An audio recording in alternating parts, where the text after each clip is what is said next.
You all must have heard I'm a real nerd. People say I'm a fool, but they never got the news that I'm a wild one. Oh yeah, I'm a wild one. You better turn it up, better keep the channel down, cause you're watching Wild Mike and his real wild child. Oh yeah, I'm a wild one.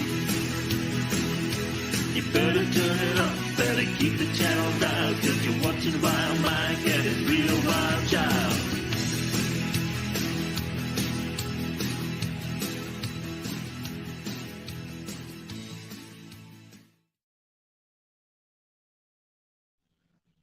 Howdy, folks. It's Vile Mike here. Sorry I wasn't here last week, but work was just a pain in the ass. Plus, it didn't help that I got sick. For like the first time in years, I was sick for more than a few hours. And I did post the link. I didn't pin it. So if you guys want to come up, just come on up and we'll chat about something. But yeah, 60-hour work weeks suck.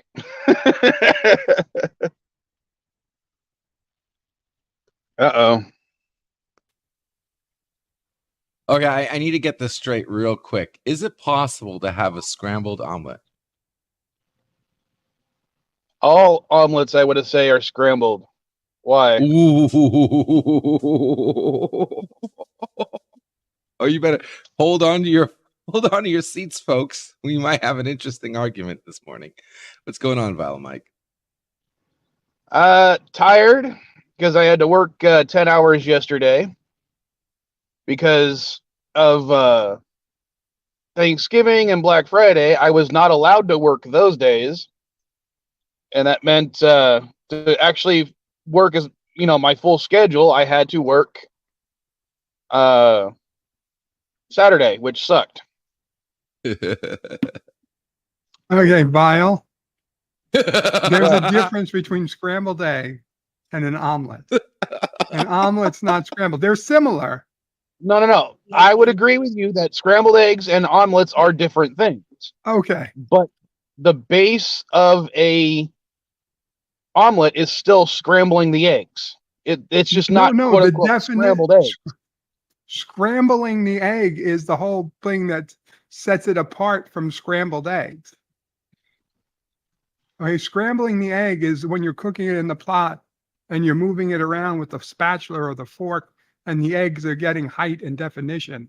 Okay, whereas an omelet, you literally just pour the egg mix into the pot and you let it cook flat on its side. Then you turn it and let it cook on its other side. I would disagree. I think the act of scrambling the eggs is what you do prior to cooking. Okay, then what is the difference between scrambled egg and a flat omelet? Sometimes very little. But an omelet usually means it's a scrambled egg that has stuff folded into it, or that it's been covers the entire bottom of the pan and then is folded over. Oh my fucking God. It's like saying, have you ever had crepes? Have I ever had what? Have you ever had crepes? Crepes? I've had crepes, not often. Crepes Suzette? Okay. All crepes are pancakes, but are all pancakes crepes? All crepes are pancakes? I would disagree with that. That's what a crepe is. It's a thin pancake. In America, in the United States, there's a difference between a pancake and a crepe. I don't know if what the difference might be in England or something, but here there's a difference. You don't go to IHOP and say, "Give me pancakes," and expect to get crepes. Exactly. That's why when you order an that's omelet, what he's saying. You're not. That's what if you order an omelet, you expect the egg will be flat and not scrambled. There's not. Okay. There's a how would you order a non-scrambled egg omelet? I would say an omelet. Okay, but how would you say an omelet without scrambled eggs? An omelet, there is no scrambled eggs in an omelet.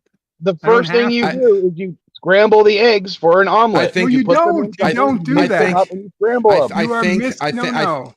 Okay, If I putting may, real the quick, egg, mixing the egg with a whisk, with a little milk or whatever, and getting it into a bowl or whatever you put it in, and pouring it into the pan is not scrambling.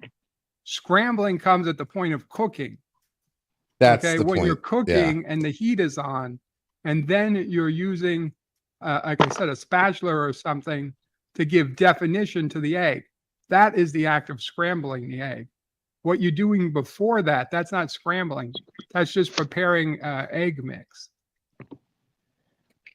Yes, but there's more than one way to scramble an egg. You can have scrambled eggs where they come apart, break apart their little tiny pieces, or you can scramble an egg where it's very much like an omelet. It's just smaller. No. Both are called scrambled eggs. And I do apologize for bringing this up. Then you are calling an omelet a scrambled egg. All right. Have you ever had a McDonald's? I can't remember which one exactly it is. Not the Egg McMuffin, but the one that actually has the folded egg on it. Okay, that's a McGriddle. All the sandwiches but the McMuffin use folded egg. The bagel, the biscuit, the McGriddle. Is that folded egg an omelet or is it a scrambled egg? It's a good question. I'd say that's an omelet. He would say, yeah, he would have to say that's an omelet. Not knowing how it's cooked, it looks like an omelet. Now, they have scrambled eggs in their big breakfast that are definitely scrambled eggs. I will tell you, as someone who's worked at a McDonald's, they use pre-scrambled eggs for those. They are already made. They're just heated up inside the store. It's in a milk. It's like in a milk carton. Yeah, exactly. There's nobody is scrambling that egg. It depends whether or not scrambled means pre-cooked or after cooked or some twisted version of both. Scrambled means that when you're giving definition to the egg, that the egg is turning from liquid to solid, is that you're physically touching the egg so it's constantly moving so that it becomes scrambled. Like that's what makes a scrambled egg scrambled. Well, I thought scrambled meant is when the yolk is broken into the whites and it's scrambled in with each other. Not scrambling. It's cooked. That's what it's scrambling. There's many eggs you've got to break the yolk. I mean, when you put an egg in I think pretty much anyone, but when you put it, when you mix an egg into cake mix, you're not making scrambled eggs with your cake. You're just breaking an egg into the cake mix. I'm going to have coffee. Well, if you would like, I would agree with you there, only because that's a different chemical reaction that's occurring with the egg. You just have to Google right now. You can Google an omelet and Google scrambled eggs, and you can see clearly the difference. But no. The question was, can you have a scrambled omelet? No, that wasn't the question. Because scrambled eggs are light and fluffy. You have to scramble them, which isn't just mixing the yolk in with the white shit. It's actually getting air into the egg to make it fluffy. Okay, according to whisking. What's the difference between .com or the difference between .com? The key difference between an omelet and a scrambled egg is that an omelet is made by frying a beaten egg without stirring, whereas a scrambled egg is made by frying the egg and stirring it. I think that's what I was trying to say, but thank you. You got to remember that your omelet is also supposed to have something in it. Whoa, red zone. Because we had this conversation in the underground before he went live, and that's why I want to bring it up. You can have a plain omelet. They were arguing in the underground that you can have a plain omelet. Not according to with Grosse nothing Point in it. I mean, you're going to have something in it, whether it's salt and pepper. I mean, yes, you could, just fold up the omelet and not have anything in it, but that's generally speaking not considered an omelet. That's just egg. But it's folded egg, not scrambled egg. Right. Okay, I'm going to say this. According to this definition, though, I don't make scrambled eggs because I don't add oil to the mixture before I cook. Meaning you have to fry it. You have to add oil. So unless you're adding oil, it's not a scrambled egg. Okay. All right. Okay. So what about this? Okay. So can you have a scrambled omelet? So you're telling me if I had an omelet and I asked them to put scrambled eggs in the omelet, so you have scrambled eggs inside, folded on a flat omelet, folded in on itself. You're telling me that's not a scrambled omelet? In your I'm weird just looking. messed up I went to a website that actually asked this question. Scrambled eggs in an omelet, Dude, you go to Taco Bell and you can get a taco in a taco, right? You can get a taco in a freaking taco.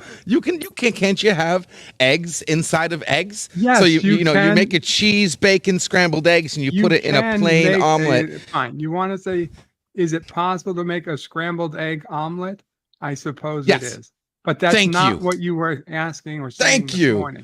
We were getting there. We were getting there, though. I was trying to make a point, but the point we're trying to make is hold that on. Do you guys agree? Egg. I kind of disagree with that. With the one things they're talking about on this website, saying that both a omelet and a scrambled egg require to be fried, meaning you have to have oil in the pan when you're cooking. Do you guys consider that a requirement? Because I don't consider. No, oil is not a requirement. I can't see how oil would be a requirement for an omelet, or any scrambled, or any definition of preparation of eggs. I mean, you don't have to use it. I mean, you can use butter. You can use, a few other things. Butter. I'm sure. Yeah. Butter would count as oil, as far as I'm concerned, because it's using it as that. You're using it as the way of. Isn't there I don't know that the chemical makeup of an egg, but I mean, like fish comes with its own oil. Does egg technically have its own kind of oil built into it? No, there's no very little fat in an egg. Well, coming from so is oil just fat? Is that all it is? Is oil just fat? That's basically what it is. Yeah. So if there's fat in the egg, then that means there's technically oil in there. You can fry something in butter. Yeah. Yeah. You can fry something in it. You can. Yeah. If you add butter to the mixture, then you've got butter. You can fry something with air. That's why we have air fryers now. Don't even need oil. They're saying that basically the primary difference between the two is one is made without stirring while it's cooking. The other one is made while stirring while cooking. The other one has fillings. The other one technically doesn't have fillings. That's it. It's the stirring part. See, I originally thought an omelet just meant you had anything in the omelet, like if you put onions and burger or bacon or cheese, and that I think that to me is more of an. Is why you were wrong. Yeah. Because you said the difference between scrambled egg and an omelet was that omelets have fillings, scrambled eggs don't. Well, I posed the question. I was posing the question. And Germ, the reason I was saying that is that it literally says fried in oil for both of them. Whatever. Yeah, coming from a guy who's worked in a restaurant. They both have eggs. So I mean, what's your point? I mean, you can do a Google image search on scrambled eggs and a Google image search on an omelet and see the difference. Obviously, the scrambled eggs are served in a totally different way. I mean, other than that, they're on a plate or in a bowl. In my opinion, they're basically the same thing. Well, they're both made out of egg, if that's what you're saying. But I mean, but there's a difference. There is a difference, and there's a distinction. There's a texture difference, I would say, because of the way it's mixed or while cooking. But I'm not going to say that they're, so specialized that if someone if I asked for scrambled eggs and someone gave me an omelet, I'm not going to be like, how dare you screw this up so horribly? So I do have confirmation from someone who actually cooks that yes, you can have a scrambled egg omelet. Okay, yes, thank you. Okay, let's see what one looks like. All right, I've worked in a restaurant real restaurant for 16 years, not no McDonald's, and there's a difference there. When we made omelets, we used an egg mixture. If you want to say that mixing the eggs is scrambling, then you're going to say that you're scrambling whipped cream, you're scrambling brownies, and that's the exact same thing. No, because the whole point of scrambling an egg, in that case, it was when you're mixing it beforehand, is to make sure you're mixing the whites and the yolks together. That's what I consider the scrambling part. Maybe I'm wrong because I'm not a culinary expert, but that's, in my opinion, that's the scrambling part. That's, to be honest, yes, you're wrong. That's not the scrambling part. As was said, the scrambling part is when it's actually being cooked. Yeah, you're making an egg mixture. Give me an example of anything else in this world that we use the scrambling aspect for when we're referring to the scrambled part of scrambled eggs.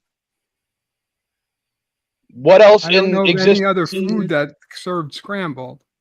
Tell me a food That's what I'm served asking. scrambled. Well, this is the only food that I know that serves scrambled is eggs. So you're asking me to confirm that I'm right by giving scrambled you a mashed example? Potatoes. Scrambled what? Hashed potatoes? Scrambled mashed potatoes. I've never heard of scrambled. Right? If you just cut the potatoes and cook it, those are potatoes. But if you make mashed potatoes, isn't that scrambling the mashed potatoes? The potatoes? No, it's mashing them. It's mashing them. Which is not the same thing as if scrambled. You do the same thing with eggs. It's called scrambled. If you mash eggs, it's scrambled eggs. No, it's not. Now you might have an argument if you said whipped potatoes and scrambled eggs, because therein lies that you're adding air to the concoction. I've got an image I'm trying to show, by the way. Oh, sorry. Captain Van Nerd, absolutely right, as he often is.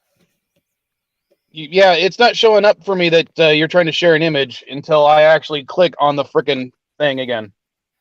Are you using your phone again? There you go. Okay. Anybody now because the difference between these two different egg dishes has got something wrong with them. It's obvious. Scrambled eggs is on the left and omelet is on the right. Okay, there you go. Both are delicious. Mm-hmm. Yum, yum, yum, yum, yum. But they're different. And that's fine as long as we understand you can actually have a scrambled egg omelet. I'm happy. I'm happy.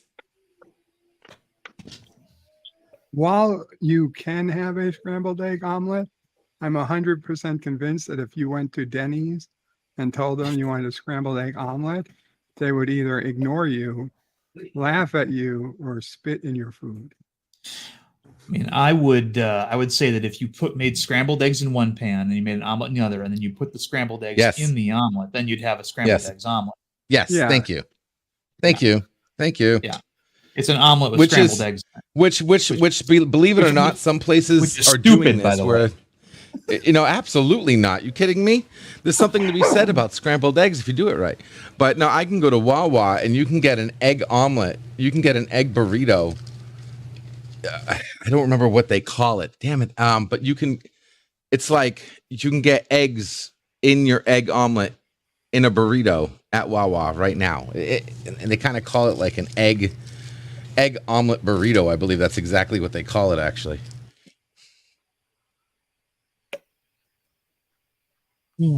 I thought it was weird when I first saw it, which originally brought up this topic to talk about in the first place.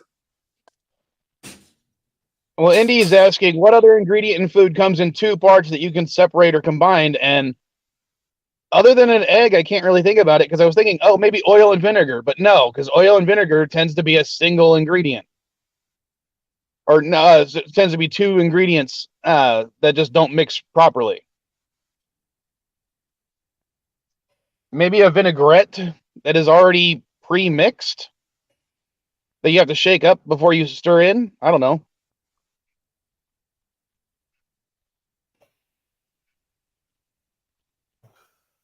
Sorry, I had to step away. I'm seasoning my skillet for a steak. All right, boys and girls. So that was an excellent opener topic for today. I want to thank everybody. Now let's complain that Darren's using a pan to frickin' make steak. It's cast iron skillet. Cast iron skillet. It's not a pan. Yeah.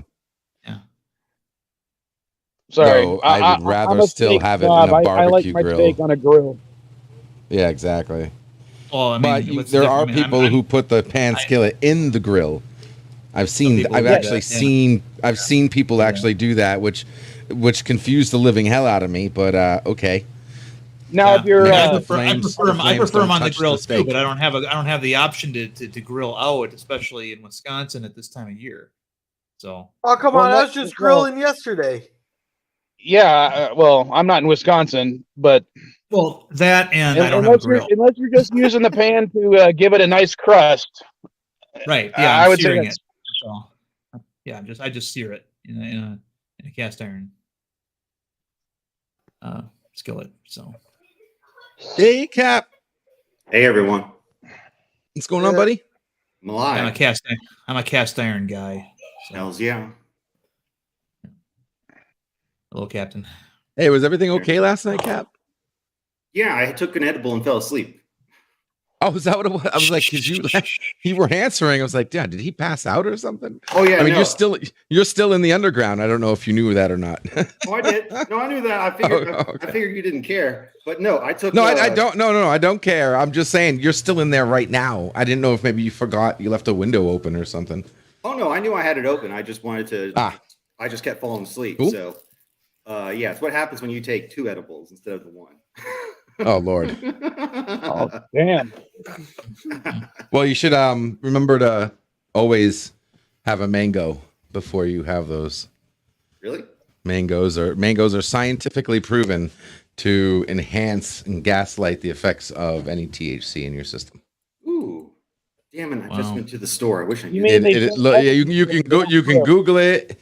Basically what it does is mangoes has a special enzyme or something that that loosens up the blood-brain barrier and allows the THC basically a expressway to your brain. Oh. Yeah, I'm gonna need you to cite that source because I think that's all hooey. No, if you're taking medication and shit, yeah, mangoes are really good for you. Yeah, I'll give you. I'll look it up here in a second and show you. But yeah, mangoes reduces the blood-brain barrier and allows certain chemicals to easily pass through. Relog. Right back.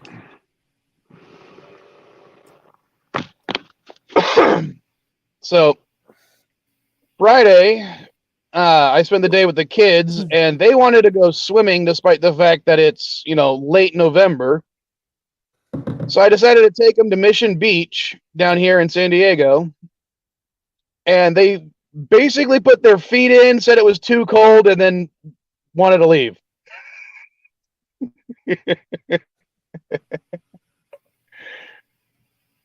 Wait a second. After paying the tickets to get in? I don't think there's a ticket. The beach. There's no tickets for the beach. There's parking. There's always money. It's not free to go to the beach. Here it is. The only thing that cost me money was the gas to drive there, LDJ. There's no cost to going here in Southern California. Thank you for proving my point. So you wasted time, effort, and money, the 3 primary resources of America, and just for them to say, never mind, it's too cold. Like, you could have checked the temperatures before you left, for God's sakes. Hey, they wanted to go swimming. That's what they said. Can somebody slap him? Is there anybody closer to him? And yeah, and spending time with my kids is not a waste of time, LDG. Yeah, speaking of kids, my kids and I just got back. We got Christmas gifts for my oldest daughter, their sister. Got my grandson Freddie Christmas stuff. I mean, he's 18 months old, so it's kind of easy to do. It's not like he's going to be picky. And got my wife a couple of birthday things and her Christmas stuff because her birthday's actually in 3 days. So what does that fall on, a Wednesday? Yeah, it does. My wife's birthday falls on a Wednesday. My daughter's birthday is the 23rd. My wife's is the 30th. So they're always 7 days apart. Sorry. My birthday is in 1 month. I don't know if I'm going to do anything special for it. Basically, my birthday sucks because it's halfway between Christmas and New Year's. No one usually gives a shit. Yeah, Hey, welcome to my life. I'm gonna do a 12-hour stream for my 12-hour stream for my birthday, which will be coming up here. I gotta figure out what I want to do for a thumbnail. You know what I'm gonna do for my next birthday next Here's October? Here's a perfect thumbnail. Take a picture of your thumb nail. So here's what I'm going to be doing on my birthday next year.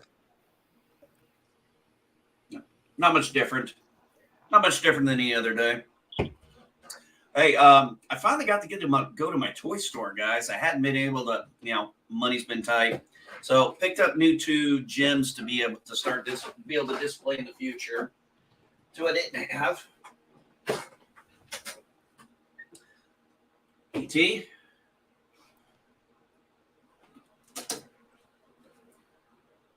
Too bad he didn't come with the wig. And dead or alive, you're coming with me. Oh, might help if yeah, there you go. RoboCop. So, Dang, 3 of us got birthdays. 3 of us got birthdays between Christmas and New Year's. That's kind of funny. No, mine's the beginning of December. It's actually not this Monday, but next Monday. All of us got our birthday between New Year's and Christmas. Damn it. Yeah, it's a joy. Wait.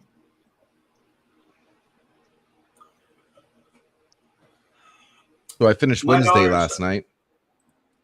My daughter's first birthday, or not her first birthday, the day she was born, fell on Thanksgiving that year.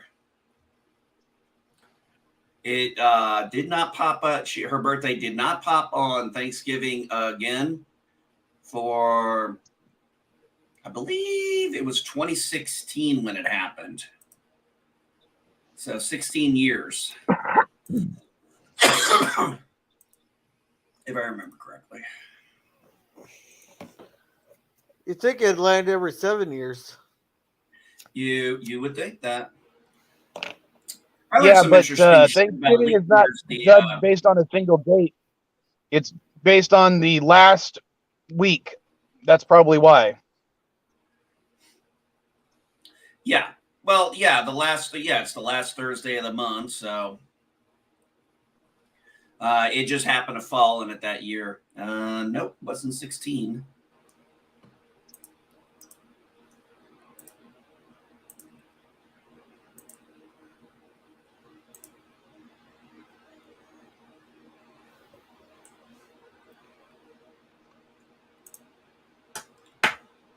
My wife always makes good spaghetti.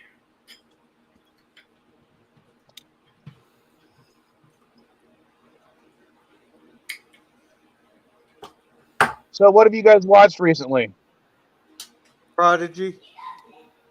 I've been watching Wednesday. It wasn't that bad. I've been watching Deadwood for the first time. I'm on season 3. Yeah. We've been doing we just did 3 H.G. Wells movies for November. Oh, which ones? The Time Machine, The Invisible Man, and War of the Worlds. All the originals. Nice. Okay, I was going to say.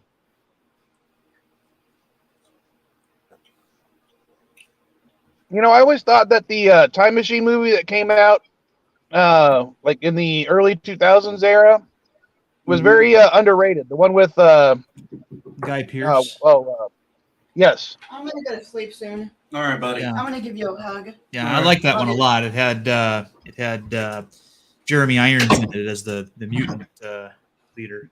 Yeah, the Brain Morlock. Yeah.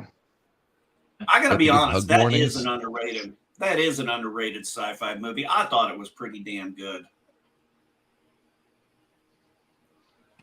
Maybe I'm a little bit biased because that year on it came out at Comic-Con, they had the big display that actually had the prop from it.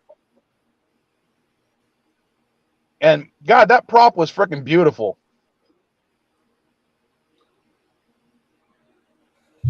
All the brass and glass, it looked like something that could be made in that time period. The most interesting part of that film for me was when they went to the future and they had a library, and you're like, well, what's the point of this library? You know, because if all books are, you know, digital now, basically the library was nothing more than a museum with an interactive. Orlando Jones played the library computer, and yeah, it was it. It had a display of a few books, but that was it. It was like, and he couldn't read them, and he didn't know what It's weird. The one Everybody I watched, likes, they didn't have the hologram.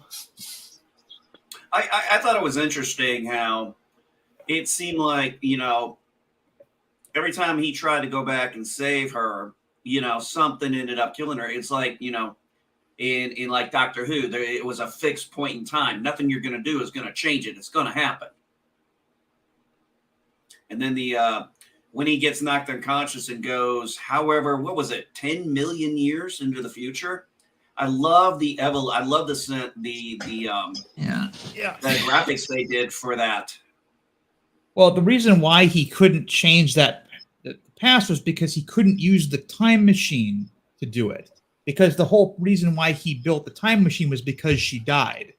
Yep. Exactly. It wasn't like it was a fixed point in time. It was the fact that if he could change all kinds of other things, but change the reason. You can't change the reason why you created the time machine in the first place, because the time machine exists. But you can. Yeah, but that's easy to get around if you just know how to time travel. You can absolutely change the reason why you created it.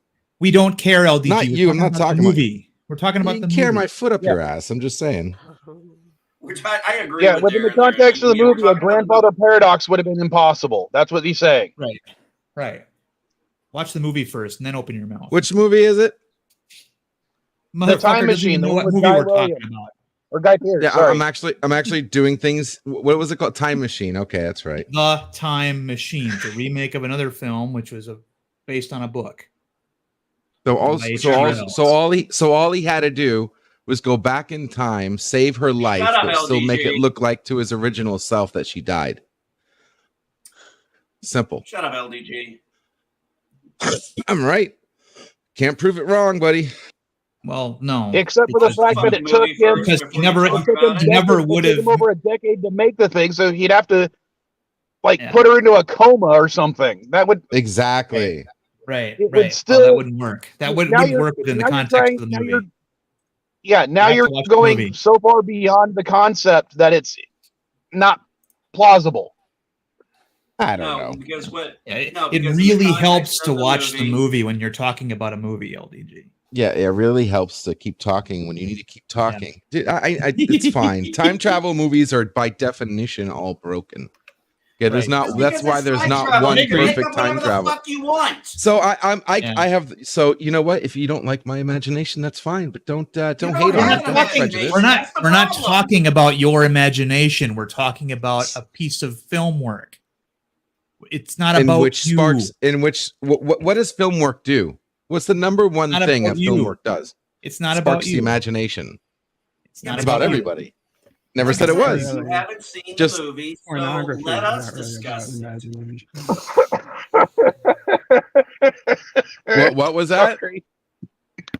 Like pornography, it's not about stroking your imagination. Oh yes, it is. What are you talking about? When's the last time you've been on a porn site, Bird? Like the entire damn thing is freaking role playing and imagination, and the whole point of watching porn is imagining that you're there. What's the point? Nothing like hanging around with this group. We go from talking about a sci-fi movie to porn in a heartbeat. Yeah, I mean, I totally forgot. What's the point of watching porn if you're not going to use your imagination so you can get off? Oh my god! And I didn't It's even like get the definition of porn. You're supplementing your imagination with the porn. Yeah, and you're trying to make words that make sense to absolutely nobody. Who didn't understand what I just said? There are so many people raising their hand right now. You had a vote. I won. Nobody voted. About the paradox. Right. Well, that was the premise of the film. He went into the future at that point to find out why he couldn't alter the events of that night in his favor. And he ended up talking to the big brain Morlock, who had a brain that exceeded the size of his skull. And he told him, look, you can't use the time machine to prevent its own creation. That was it. But you're absolutely correct. That is the one thing you said actually correct. Right. And you can still do that and save. You can still do that and save somebody's life. He didn't have the means to do, create the subterfuge that you're talking about. He creates a fucking time machine. He can't do a simple ruse. Did you just LDG. He also didn't necessarily have the time to implement. Excuse me. Sorry. I've still got a little bit of a cough from when I was sick, so I'm trying to stifle it. He didn't have the time to actually implement any of that stuff because each time that he went back to try to save her, she died within minutes. Mm-hmm. Yeah. He'd already kind of made that night very chaotic. But let's say again, you have to watch the movie in order to talk about the movie. LDG. Even if things went as LDG, no, you don't. He confused an old self to think she still died. Exactly. So he wastes his entire life building the time machine again. Isn't he just going to go back and screw up his himself? He's only going to, he's still got to go back to create the time machine. It's a loop. Yeah. You have to keep the loop intact. No, it's not a loop. It's a linear progression. It's not a loop at all. With the woman to begin with. The whole point of saving her is so that they have a happy life together. Right. If he has to LDG, let me put it to you this way. If you have A causes B causes C, can you just remove B and still have C? Yes. No, you can't. You can't if you're limited in your thinking. Okay. A causes B causes C. Totally how do you remove B and still cause C? Just because I can't tell you doesn't mean you can't do it. Exactly. Look in mathematics. A plus B equals C. If we remove B, can you still get the C? Mathematically, absolutely you can. You break down C and you make those things. So if B equals A plus A, then you just recreate. Okay, never mind. You're not even going to get it. B is not an equation or a variable that equals X. Okay.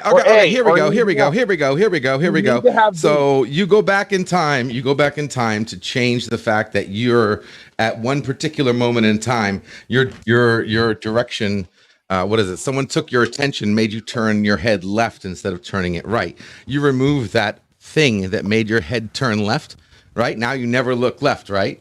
Wrong, because there's a million other things that could have made you look left at that particular moment, even if you can create it yourself with something different. So you can get rid of B, replace it with J, and still get the C.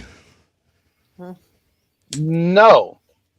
That's in this context, the only way you can get to C is if you have B. No, that's a fallacy. There's a million ways to C.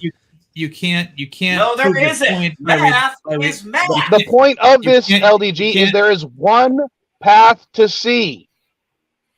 You can't prove your point by rejecting the premise of the question. You have to operate within the premise of the question.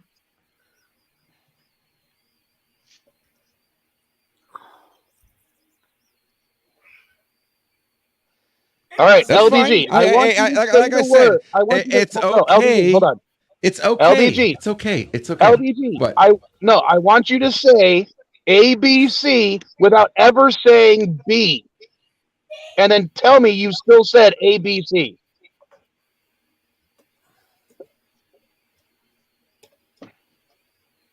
Abga. I turned it into a word. I just said ABC. Abka. That's not saying ABC. I just said it. No, you what I just said was ABC. If you spell out what I just said, you get ABC. No, but you didn't say A, B, C. Don't get butthurt because I just found a freaking glitch in your fucking little test. So we're not at all butthurt. Like Darren said, you're rejecting the premise of the question in order to try to say you're right. Why do you have to have B to get to C? B can be Sorry? anything. Because you can't get to C Because without B. Because within this, you gotta have B. Okay, A is the action. Wait a minute. What is it? How do we put this? B is the action. A is the reason. A is the reason. B is the action. C is the result. You can't have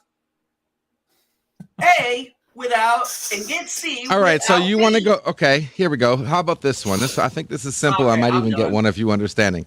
What if you're playing a poker game and you lose a poker game and you lose all your money, right? This poker game was it. It was this was your life and you lost. So you spend your whatever, blah blah blah. You invent a time machine and you go back to change the poker game outcome. So what you do is you look at the person who won. And let's just say they had a royal flush, right? You're like, shit, he had a royal flush. So all I got to do is stop him from getting a royal flush, right? So you move the ace. So he doesn't get the ace, right? Now he doesn't have a royal flush. But then the game happens and he gets the 9.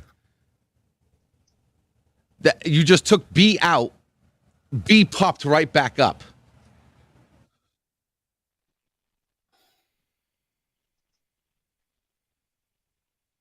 No? That still doesn't lead to the same result. It does. He won. He still won.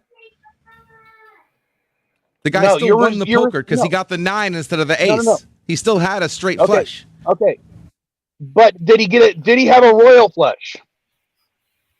Yes, I said, let's say he has a royal flush. And you go back in time, you change the deck so the ace is somewhere different. In the second he gets the example 9 you instead. gave, did he get a royal flush? Yes. No, he didn't. You just said he didn't get a royal flush. So if he didn't get a royal flush, how did he get a royal flush at the same time? I said he got a royal flush at first. The first that's what he got. Then you go back in time and you change the ace so he doesn't get the ace. But he gets a 9. So he gets a 9 of the same suit. So now he has did he get 9, 10, Jack, Queen. All right. On the second attempt that when you made your change, did he get a royal flush? No, because it has to be the royal flushes only Jack through King. But he still won. He got the second highest. It doesn't matter. The point of the question isn't whether the result was the same. It was whether the action was the same. In this case, the action result was him losing. It doesn't matter what the result is. It's how they got to that result that matters. Okay. In your example, you're saying that you changed the fact that he got a royal flush, but still somehow got the royal flush. Okay, so what if you even change it to the point where the person does lose and you end up winning the poker match, and then you just walk outside and get robbed? That's what we're saying is the time machine aspect of that movie would not allow that to happen. That's what they're talking about. That's what we've been talking about. I'll have to watch it again. Interesting idea. Sparks the imagination.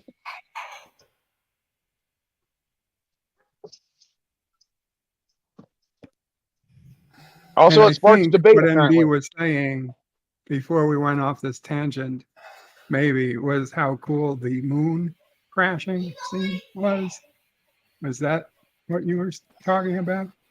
I didn't say the moon crashing scene. I was talking about the, but that could be part of it. Yeah, that was pretty good. I was talking about how, the 10 million years, you see how everything, they have that section of that rock there, and you're watching it slowly erode after 10 million years. I just thought that was a really cool scene to illustrate how time had passed. I thought the whole best part of the movie was the moon. I just want to know what happened between the moon and the crash. Well, the moon breaks apart because they were trying to use nuclear bombs on the moon to make housing. What? I thought it was mining. I thought it was a if I remember praxis correctly, it was to make housing all over again. I'm high. Like they were building a resort or something. Yeah, it's just like, no, I'm high, but using nuclear devices to mine the moon for housing. I heard that right, correct? Yep. Yeah. I didn't think it was housing, but if it's housing, then it's not mining. So well, maybe not housing per se, but I think it was. I thought it had something to do with a resort.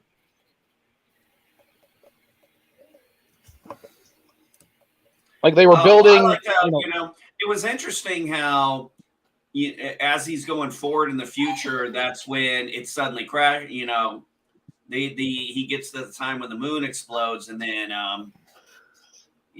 it shakes him up and everything, and actually pulls the time machine out. Well, I would imagine even the time machine would be affected by a gravitational wave that's localized. Exactly. Yeah, you're right. That's what I was saying. It was so powerful it even knocked the time machine out of its because the only way the time machine would even make sense is if it was somehow locked gravitationally to its location next to Earth as the closest gravitational source that powerful.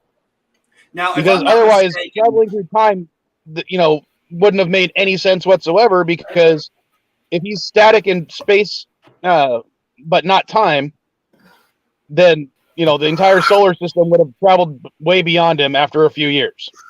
So if I'm not mistaken, wasn't it, he could move in time, but he was still in the same place he was. No. He would have to be moving based on the fact that, this Earth is orbiting the sun is orbiting the center of the galaxy. He would have to be moving through space and time, but he was geographically locked to that location on Earth via the Earth's gravity well. That would be the only thing that would make sense. I'll take your word for it. That's outside my scope. No, that's way outside my scope, buddy. That's like Elihu level stuff. Yeah, I'm more interested in the fact that if you're rewinding time, what happens to the molecules that was taking up the space that you used to create the time machine in the first place? I would assume there'd be a localized vacuum. So you're literally technically creating a change as you're going back constantly. Yes.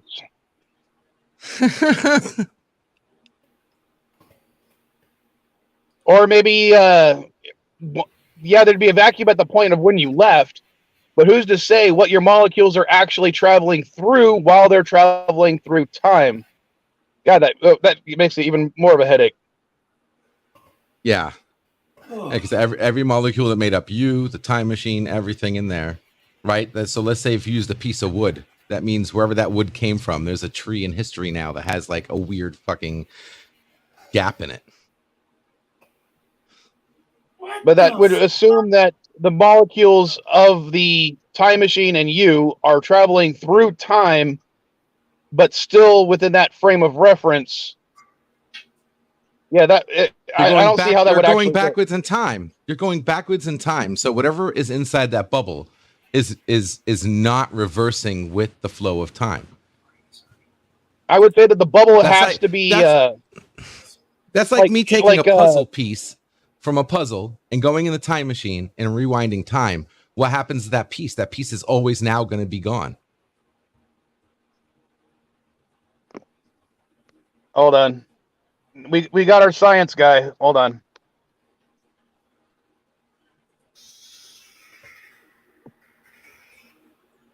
Very simple thing. You have a puzzle outside the bubble. You make a puzzle. You grab one piece in the middle. You go in the time machine. You reverse 10 minutes. The piece should not be there. But if that's true, that's huge. Dude, how did you get that piece in the puzzle in the first place? So you build your time machine, then you build a puzzle on a table outside of the time machine. The puzzle's on a table sitting outside. You just take the middle puzzle piece, you go into your time machine, you go back 10 minutes and see if the puzzle piece is still there. Is it still there? If it's not, then that means everything inside the time machine bubble is now when you're traveling back in time, you're literally changing time simply by moving through it. When you go now back in you time, just you cannot I change understand the what past. you're away. saying, but Past becomes your future. Your future's not your past. You can't change it. well, see, But you no, what are I'm. like you're I understand literally what he's changing the trying to. I don't past think as Elihu understands what he's trying to say. What he's trying to say is basically that the molecules are somehow still traveling through the past, but having a static position within each frame point of reference point of someone watching that. So basically, God, it's hard to explain, but I get what you're saying. you could get even you can get even crazier with it and have a witness sitting at that table staring at the puzzle, and then you travel back in time and then ask that person ask him questions. What would be the point of reference of that puzzle missing that piece to an outside observer? Sorry, I just Yeah. basically got on This here is because I this is didn't get why I the think that the only conversation. form of time travel that would ever exist is the wormhole theory, because that This way is you're traveling basically through the trying to talk. wormhole to have one entrance that's in the past, one entrance that's in the future. How did this conversation start? 'Cause I just got on here. I didn't know that I got no Well, it's the same notification. concept. We were talking about Because time machine. LDG couldn't shut his fucking mouth. Okay. So who wants to provide context? All I did was mention that I watched the Time Machine recently. That's all I mentioned. Okay. Let's go from It there. started because of fucking scrambled eggs. Oh, Christ almighty. Yeah, let me switch out these headphones. This sucks. Hang on. This is 7 degrees of LDG. 7 degrees of LDG. There's not one argument that can't be traced back within 7 degrees to LDG. Pretty much. Oh, no. One of the pad ones. Damn it. So basically, what you're saying is if LDG wasn't here, NB wouldn't have a headache. No, if LDG wasn't here, you all would have headaches because MB would be the one talking. It just would transfer. The headache would go from him to everyone.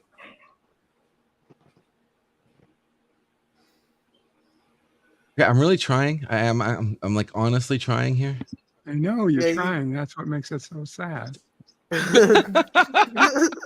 I really tried hard here, guys. Yeah, you guys are talking about a totally different movie than I watched. You know, compared to the first time, I thought that last comment was actually pretty stable. What would happen to that puzzle piece? I'd like to see a movie answer that in a time travel story. We're still talking about time travel? Okay, I got Welcome something. back. I got something to give you a headache, LDG. Here's a paradox for you. You and I are walking down the street. You and I are walking down the street. We come across a building being constructed. We both go into the future. So someone's noise. I can barely hear you. Say that again, man. You're walking down the street. We're walking down the street. We're both walking down the street. We see an empty lot with the construction sites. We both immediately jump into the future. You climb 5 stories up, handcuff yourself to the building. I go back in time, make sure the building's not being built. What happened to you? Wait a second. So you're just saying that what if two people? Wait. I got this. Wait. So you're saying 2 people time travel, right? Then we go to the future. You go off on your vacation, and I come back. What happened to you? No. Is that what you're saying? What I'm saying is, you go up to the 5th floor of that building that's being constructed, handcuff yourself to that building. I immediately go back in time 10 years to make sure that building's never ever built. What happened to you? Good question. There, I finally shut up, okay? Now, what are you guys talking about?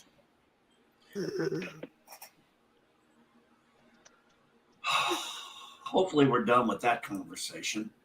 Let's get back to the porn. Let's get back to porn, yeah. Just saying. Welcome to the... Hey, me and Captain MKG. I was like, what? We were I was reading the comment. A couple of Fridays ago, we were talking about our favorite porn stars. What if a porn star went back in time and... shut up. Oh, MD, I didn't see that. Well, I only know one porn star. Sorry.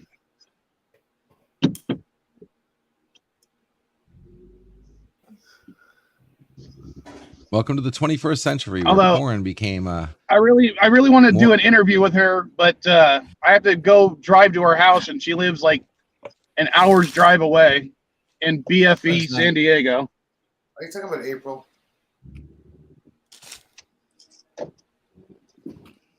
I can probably get you that. April. I need to do with April. What do you know? Porn stars living in California. What a shock. Anyone else talking or no? Yeah. What? No, I think Val Mike's connection is going NB and wacko. Elihu both said something. Something. Did the chat just die for me? Yeah. Can you not hear Vile, us? can you hear us, Vile? Sorry. Mike, we can hear you. Hold on. Refresh. Someone type in chat here. We We hear are ready you. to believe you. We are talking. Refresh. Oh, thank you, Captain, for doing that. Oh. I was supposed you have to another go edible? yesterday. No, not yet. That's for later. Oh man, we were supposed to go this weekend, but it's just not. It's not going to happen. I'm going to have to wait till next weekend. I gotta go to the Spencer. But I did manage to find. I had one little bit of pinch hit left, so wife and I have had a couple of days where we've been able to just get just enough to get a nice high. Yeah, I got a Georgia real fast. I nice. came over here to tell LGD real fast. I got a Georgia. Okay, be right back. Mm-hmm. Like I said, you asked about shows I watched, Mike. I know he's working on it. Yeah, I started watching Deadwood. I really like it. I think it's pretty good. It's got what's his face? Powers Booth in it, right? Yes, Powers Booth is in it. Dude, he's always such a good antagonist. Well, he's dead now, so I mean. Well, when he was alive. Mm-hmm. Yeah. Hey, what's the word on the rumor of the Babylon 5 reboot coming? Not much I've heard down the pipe right now.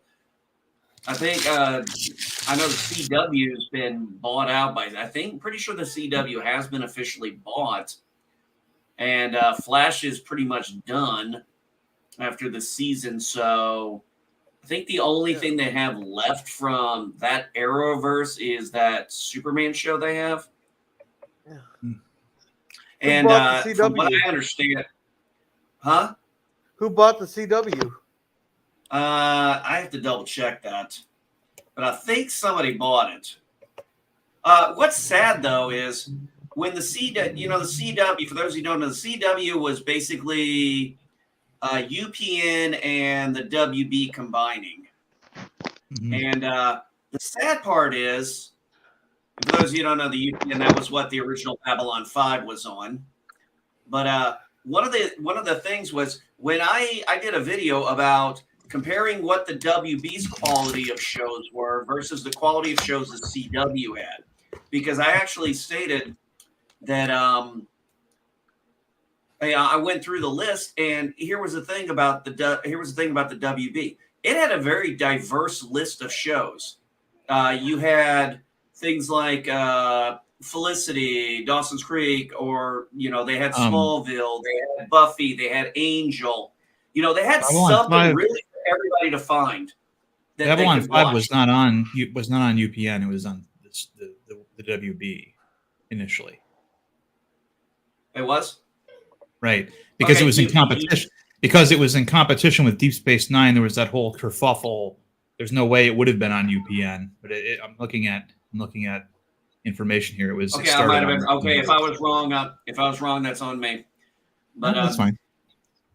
But when those shows came out, like you had Seventh Heaven, you had Everwood, you had family shows people could watch. You had shows like Dawson's Creek and Felicity that were kind of teen angst. You had Smallville, which is kind of a superhero thing, and then you had like Buffy and Angel and Charmed for those kind of. There was really something for everybody on that channel to watch, and the ratings showed. I mean, they were pulling in like 4.5. Even the weakest shows were pulling in 3 point something. And CW wishes they had numbers like that for anything they've had, because they ran that fucking place. They just went straight. Everything is Arrowverse and Supernatural, and that was it. Yvette, you're right. The thing is, the reason why I don't really mention Supernatural is because Supernatural was only on the WB for 1 year before it became the CW.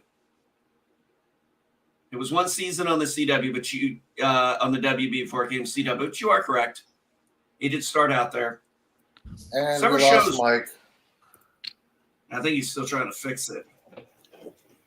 I'm sorry, am I leader? Hey, so going on, You everybody? mentioned Welcome to the Final Mike Supernaturals Show. and the Yvette has to pop up. You pinged her radar. Yeah, Yvette, where were you a few minutes ago? We were trying to. Oh, and Elihu, I do have an answer to that question too. I'll tell you later. She was laughing maniacally at LDG. Well, it wouldn't have been a Vile Mike CNA stream if I wasn't having technical difficulties. All of a sudden, I couldn't hear a damn thing anyone was saying.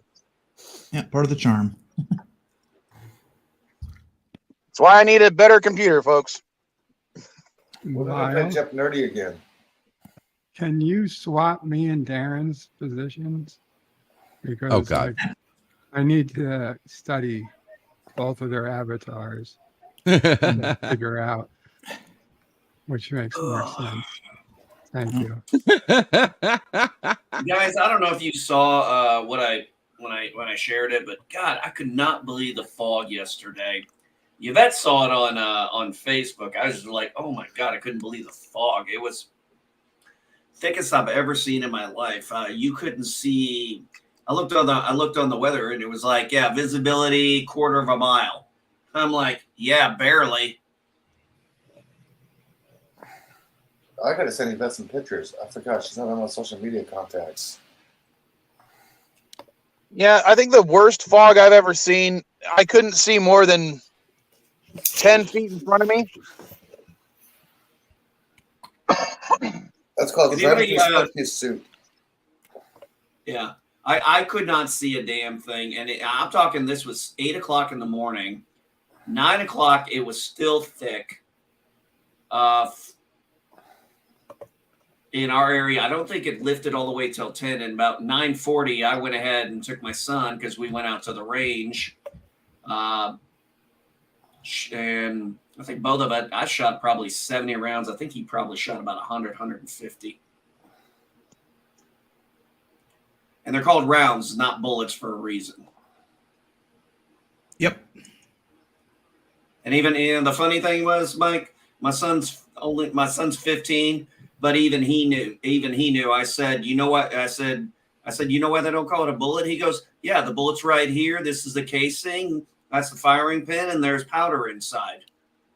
I was like, that's why they call it a round. Mm-hmm. So yeah, the bullet's part of the round.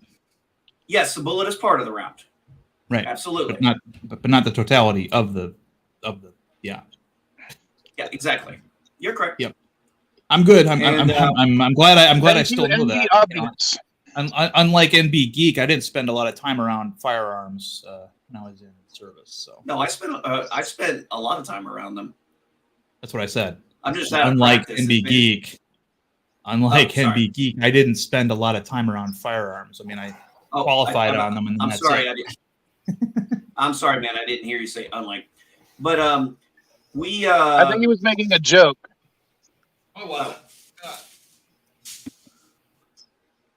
But yeah, we had a great time. So I went ahead and bought when I was out on the range some years ago in South Carolina. These guys had these headphones that also had noise cancellation in them, so you could turn them on and hear the other person and talk. And so I went ahead and bought those for me and my son yesterday. And oh my God, those things were fantastic. Yeah, we were able to pretty much hear each other.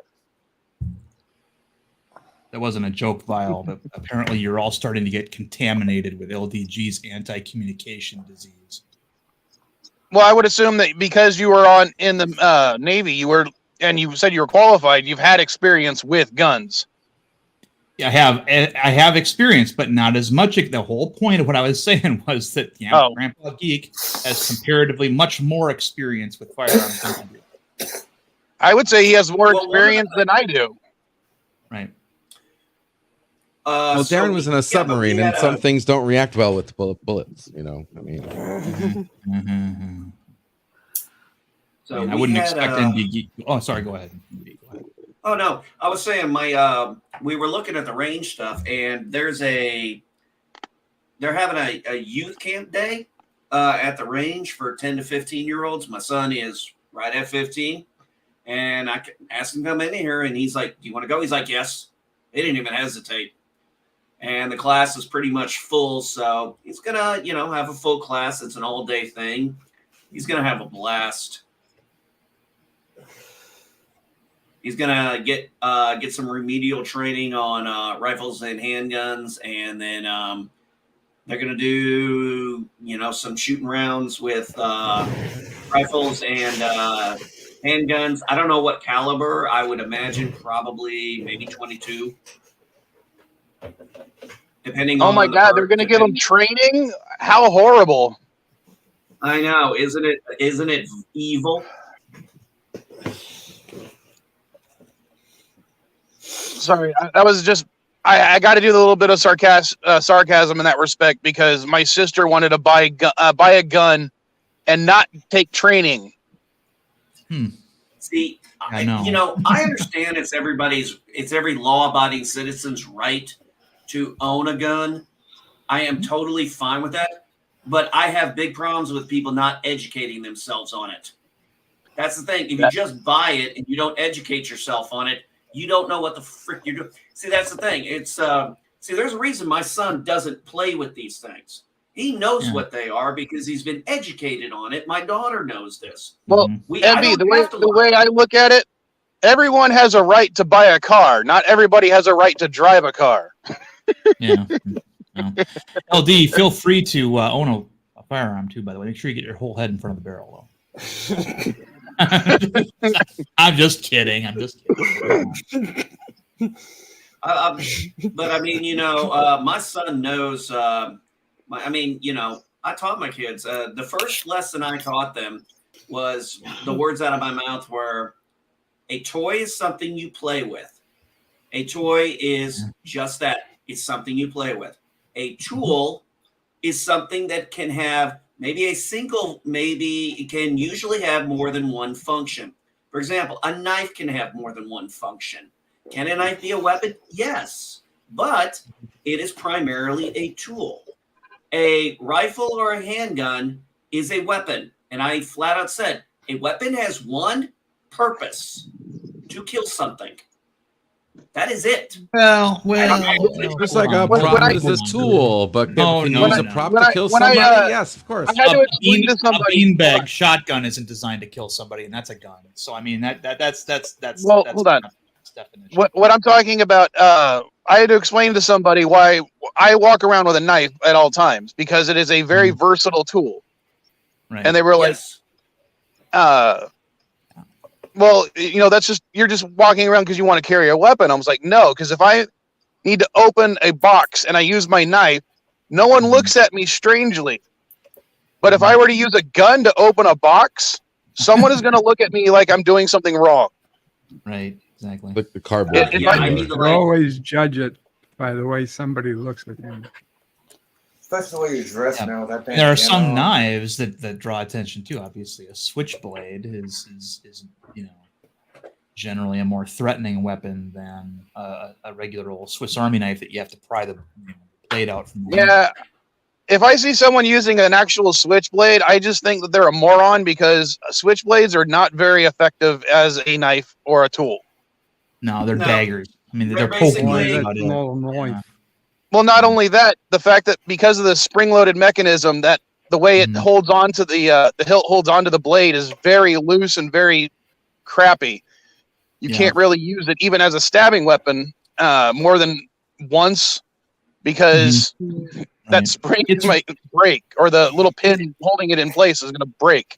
It's for show, but you want to know Well, the butterfly knives, those are used by No, even bigger A idiots. Bowie knife, not a butterfly. Bowie. I wasn't talking about a Bowie knife. I was talking about a butterfly knife. But, Yeah. No, I mean, you know, I carry a shitty folding knife. That's it. These are the butterfly knife is made for the idiots where the switchblade wasn't flashy enough for. Oh, I gotta act like I'm some sort of fucking Bruce Lee karate fucker to get my knife open. You know? Ooh. You know. So my state has my state actually this year became an open carry state. Now I don't like my whole thing is I don't want people to know I'm carrying. So I got this really nice one I saw in a magazine. Nobody ever knows. Almost nobody ever knows what the hell what's in this. I've only had I've only had two people ever ask me, "Is that a holster?" I'm like, "Yes." Yeah. We have my state's both open and concealed carry. So it's mine's an open carry. You don't have to get a permit necessarily for it, but they do have reasonable restrictions. Mm-hmm. And mine holds this one here. This is and actually I'm getting a laser sighting for it this year. Ooh, that'll look good in the fog. I think so. I really do. Basically, it'll just look like you're glowing. You should get 3 of them. Mount them on there so that you're the predator when somebody gets the 3 dots on them. I've always wanted a pistol with a laser sighting on it, and that goes all the way back to the Terminator movie. Oh yeah, Uzi 9mm or whatever he had with the 45 where the freaking laser sight was more. It was like half the size of the gun. Yeah. You want a laser gun? That's what you want. Actually, I've kind of made one of those before. I got one of those ultraviolet lasers, and if you burn out one of the resistance chips, it can actually be used to like pop balloons and melt plastic. And if you put a triggering mechanism on there that only activates it for a short period of time, you can actually pull a trigger and it'll just shoot a laser beam really quickly, and you'll pop a balloon each time. It's pretty cool. Damn. But it's not really good for anything other than that. Damn Federation phasers. Worse than the Frangies. Oh, you're just jealous because you want to whip. A what? A what? A whip. I get it. Who whip? Whip. Whip. Yes, a whip. A whip. Whip. It's pronounced whip. Whip. Whip. There's an H there. It's a whip. Whip. Whip. Whip. Why are you emphasizing the H? Because it's You're there. supposed to. You're supposed to. It's like cool whip. Yeah, You know, it's like GIF, you're not supposed GIF. You're supposed to enunciate that It's H. like Kniffy. Yeah, Kniffy. I thought it was Kofefi. Kniffy, knife. Kniffy, come on.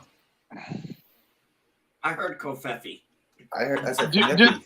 Hold on. Do Knights use the knife? No, that's silent. That's idiotic. What are you doing? Yeah, my son is like, why is there a K? Why is the K silent? I'm like, I have no fucking clue. He's like, that's Gallagher. The late Gallagher had a very funny part of his routine about the ridiculousness of the English language, and how the rules don't apply except when they don't, and you know it's One of the things he said that I always thought was funny is, why do we drive on parkways and park on driveways? Right, exactly. Why are the interstate highways in Hawaii? What else? I know that answer because the military. Why is it a pair of pants but just one bra? Yep. Yep. Sorry.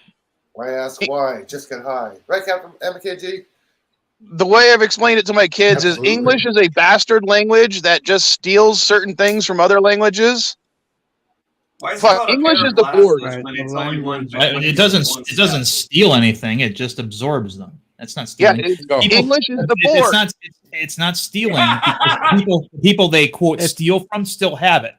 So it's not Yeah, stealing. exactly. It's like piracy. Borrowing. You're not stealing anything. You're just taking a copy. You're kind of borrowing it. Yeah. Please don't borrow my coffee, LDG. If you're going to take my coffee, just keep it for yourself. I don't need the remains returned.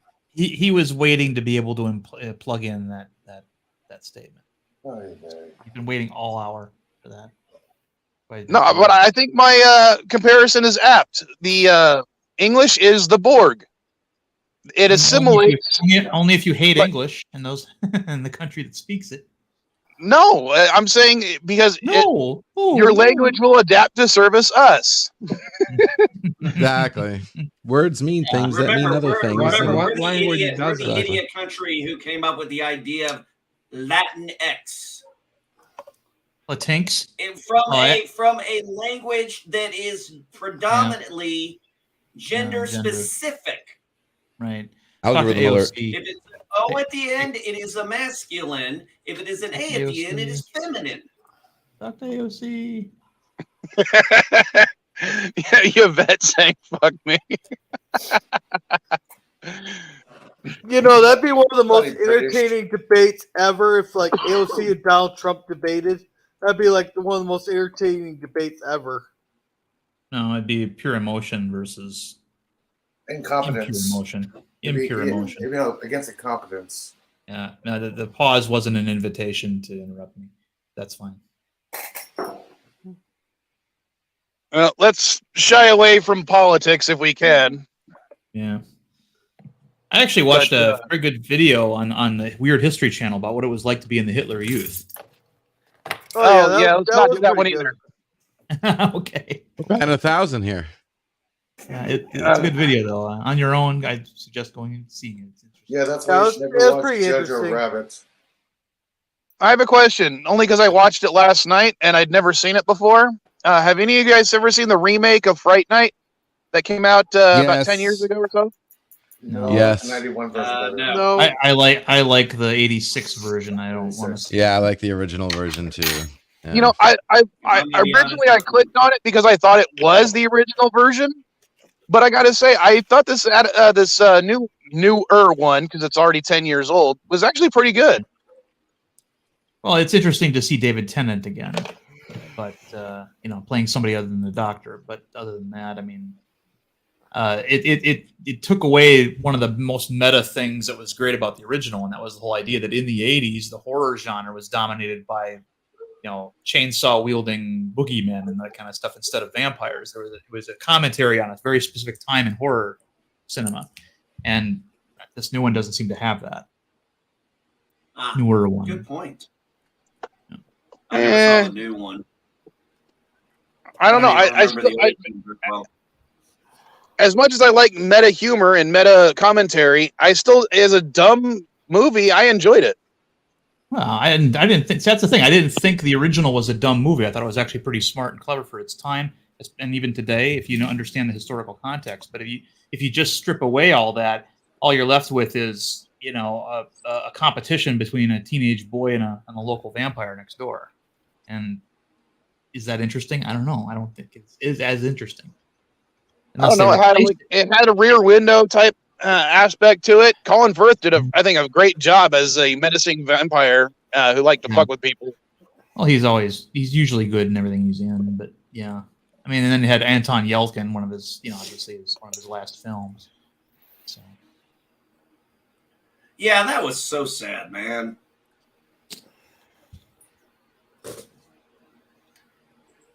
On the entertainment news, I found this funny. Alyssa Milano ran her mouth about Elon Musk saying, I traded in my Tesla and bought a Volkswagen EV. I will not support white supremacy and stuff like that. And everybody was pointing out to her, you do know how the Volkswagen started, right?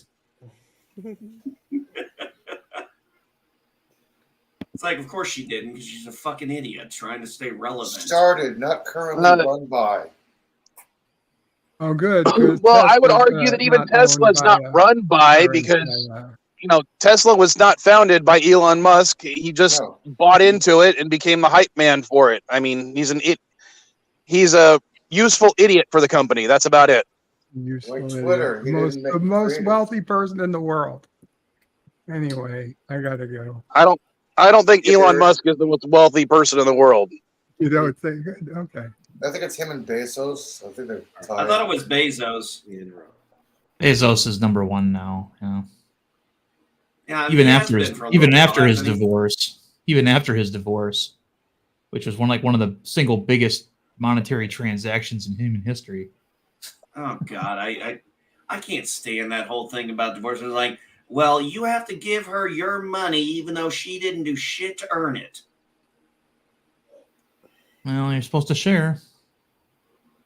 Yeah, during marriage, not after you guys no longer married. Remember, marriage is not between two people. It's a marriage between two people in the state. Yeah, that's the problem right there. Well, That no, last it part. isn't. If you don't get a marriage license, it isn't. Except even then, We you got shouldn't common have- law. We shouldn't have to have them. We shouldn't have to have a marriage license. Marriage I shouldn't have to pre-exists have my the marriage government. approved by the government. I shouldn't have Well- to have my marriage approved by the government. Right. Okay, But okay, we're gonna do get. you into want the politics government to here. Let's- grant you? Hold on. Do you want the government to be able to grant you boons because you're married? No, I don't think there should be boons just because I'm married. Okay, so if your wife goes into the hospital, should you not be allowed to see her because you're not family? That should be hospital policy, not Oh, government. Jesus Christ! That's between Jesus Christ. That's an easy fix. I don't need the government involved. That's between the Why hospital. can't I? I have two. I have. You know what? For example, I am the only person in my house baptized. Why? Because I actually did do it, and I have a certificate from the church where I got baptized. I don't need the government's permission to do it. It's supposed to be a union between me and the person I'm with, and God, or whatever deity you believe in or not. Hold on. Yeah, I don't want to get. I don't really necessarily want to get into religion, but I'm an atheist, and I'm a justice of the peace for the state of California and Nevada. So what? So it has nothing to do with religion. That's all I'm saying is marriage has nothing to do. Marriage predates religion, or sorry, predates the state. It predates the state. It predates religion as well. No, it doesn't. It's part of the. It's a religious sacrament. It predates the United States of America in particular, and that's why it shouldn't have any bearing on it. It does predate the state, but it also predates religion. No, it doesn't. It's a sacrament of religion. The first married people, Adam and Eve. I mean, it's prehistory. Adam and Eve was never married. I'm not going to go into that one. Okay, do we really want to go here? Yeah, well, I mean, he's one opening his mouth. I mean, I know. I get it. No, my whole thing is religious or not. You do realize the very first marriage was in 2350 BC, right? Okay, I'm going to use between a woman and his doctor here as an example. Marriage is between the man, marriage is between the man and the woman. Okay, I'm just using that technically. I'm not saying that is only what marriage is. I hate the fact, even as I am a Christian, I hate the term traditional marriage because it is a fucking hypocritical statement by Christians. All right, everybody, hold on. Mrs. Vile's in the house, so everyone say good morning to Mrs. Vile. Hello. Stand up when Vile makes common law wife enters the room, gentlemen. You know the rules. You have to do the common law I dance. shouldn't have to pay the state. I should not have to pay the state. I should not have to pay the state to recognize my marriage. Why do I need them to recognize it? They should have no business. So you can get your tax breaks. Because the government gives you tax breaks. It gives you other things. You know, they don't give tax breaks like they used to. It's actually more cost effective a lot of times for people to stay unmarried and yet live together. They actually get better tax deals that way now. They de-incentivize. Yeah, well, depends on your financial here's bracket. the problem. We shouldn't have that. There shouldn't be taxes. All right. The taxes shouldn't be different for married or single people. You don't All get right, that well, same tax break hold on. when you live together. According to Charles Schwab, benefits of getting married include Social Security benefits, getting a boost, income tax breaks, You get benefits for buying or selling a home just because you're married. You get gift and estate tax provisions are more generous. Insurance is more generous. Spouse may qualify for more benefits regarding other things. And that's just Charles Schwab. We're not saying that there aren't benefits. What we're saying is the benefits of staying single and yet living together outweigh the ones you get when you're officially married and recognized as a state. But there are say that depends on your financial situation. But those benefits are guaranteed because it's a relationship between two people in the state. Yeah, that's my problem. The state shouldn't be in it, and there shouldn't be benefits. There shouldn't be a benefit from the state to get married at all.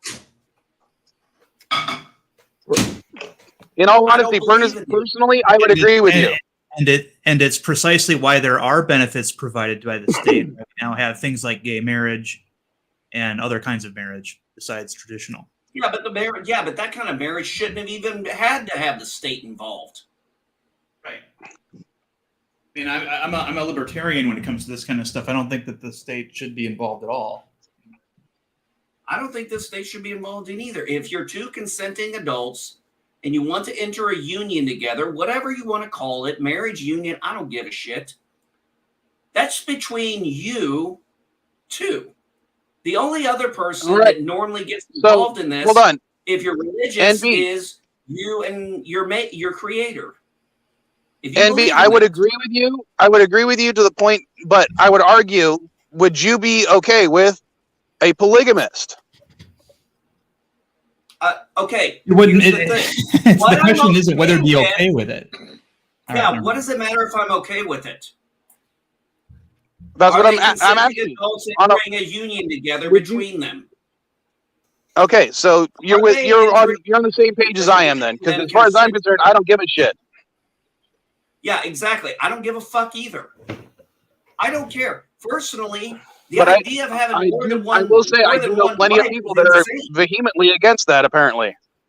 Well, right, but Christians aren't supposed to judge the actions of non-believers anyway. So it's, as far as I'm concerned, and where I'm sitting, that's not the question.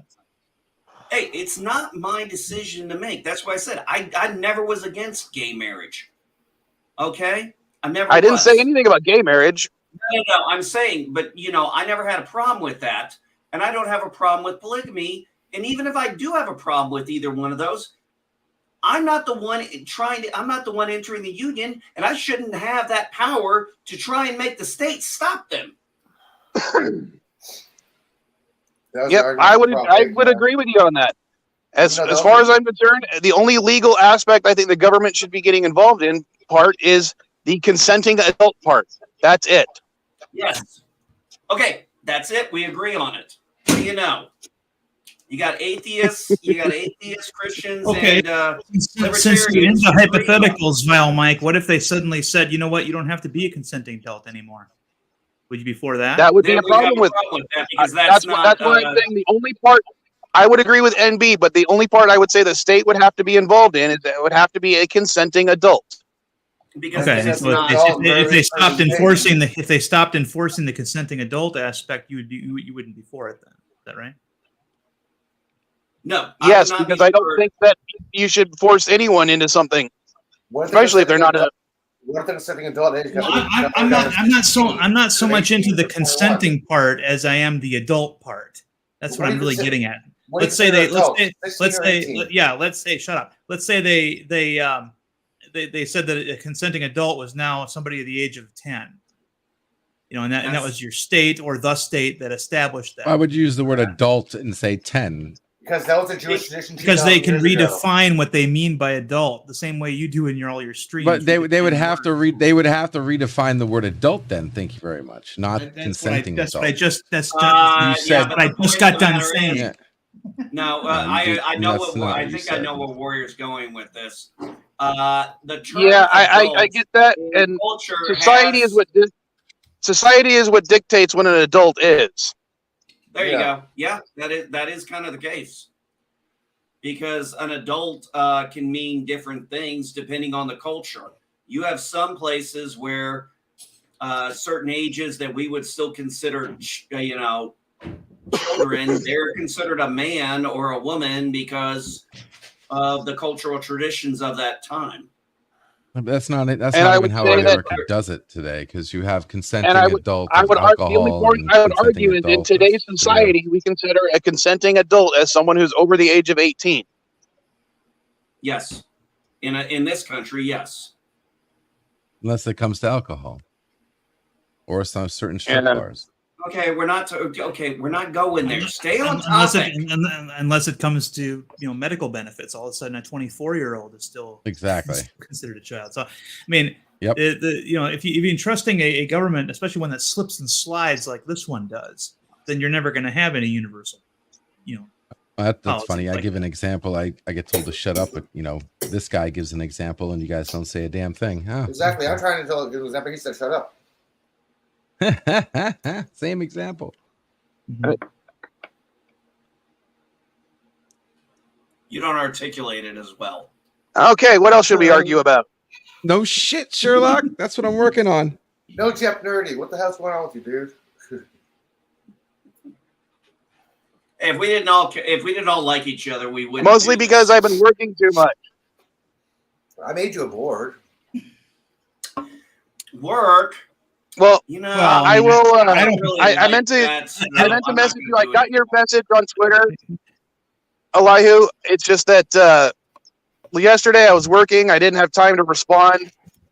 I'll talk to you about it later off stream. Okay.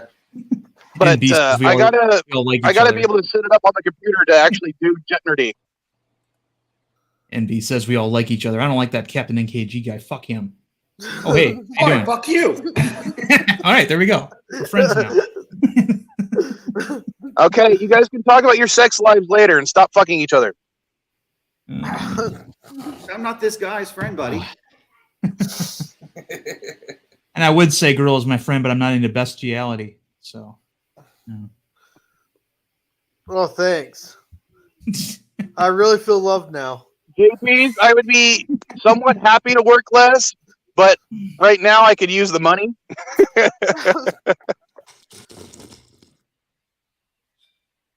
I mean, $30 an hour is I can't really say no to that right now. I'm missing out on an acting job. Definitely.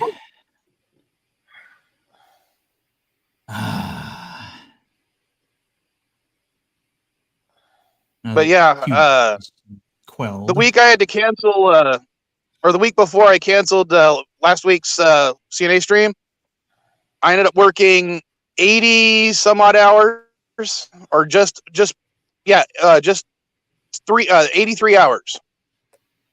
I was not going to wake up that early last week anyway. Yeah, speaking of which, how was your trip? Excellent. Wonderful.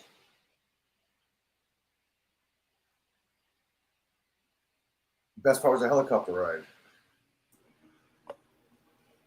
Now, if I wasn't afraid of heights, I'd love to do that over the Grand Canyon. No, I was the only one on the helicopter who's never been on the helicopter before, and it was an off the door 4-seater, and I was in the back left. And get this, I'm gonna show you. When we was getting ready to land, the helicopter was hovering, right? And I'm right here where the thumb is. The pilot's like, "Hey, Eli, you see that strap behind my head?" I'm like, "Yeah." Grab it. So I grabbed it, and all of a sudden the helicopter went like this. Turn left and straight down. I'm grabbing and screaming. Everybody's laughing in my headsets. Like, hey! Reminds me back in high school, a friend of mine got his pilot's license at 16.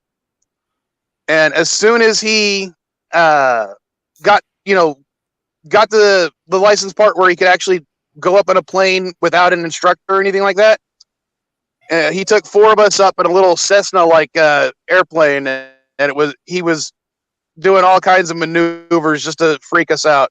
It was the first time I got to ride in a plane that small. And the helicopter ride was fun.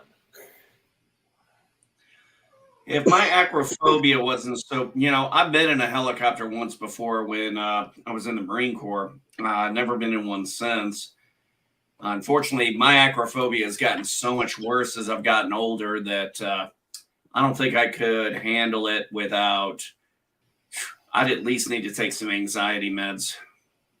If I was a certified scuba diver. I could pay $300 to do the marine jump. Basically, you jump from the helicopter about 50, 60 feet above the water, and you go dive and hang out with a explore shipwreck. But I'm not certified.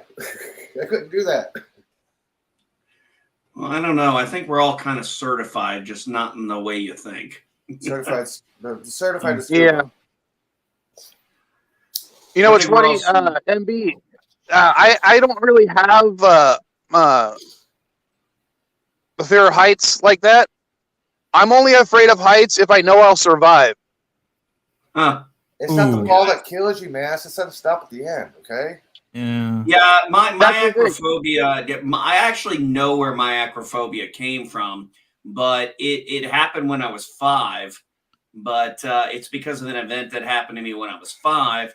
But my mind, I guess, kind of blocked it out because I didn't start having an issue with heights until I started about 17, 18. And then I started getting this fear of going up heights. And I was like, what is wrong with me? When did this happen?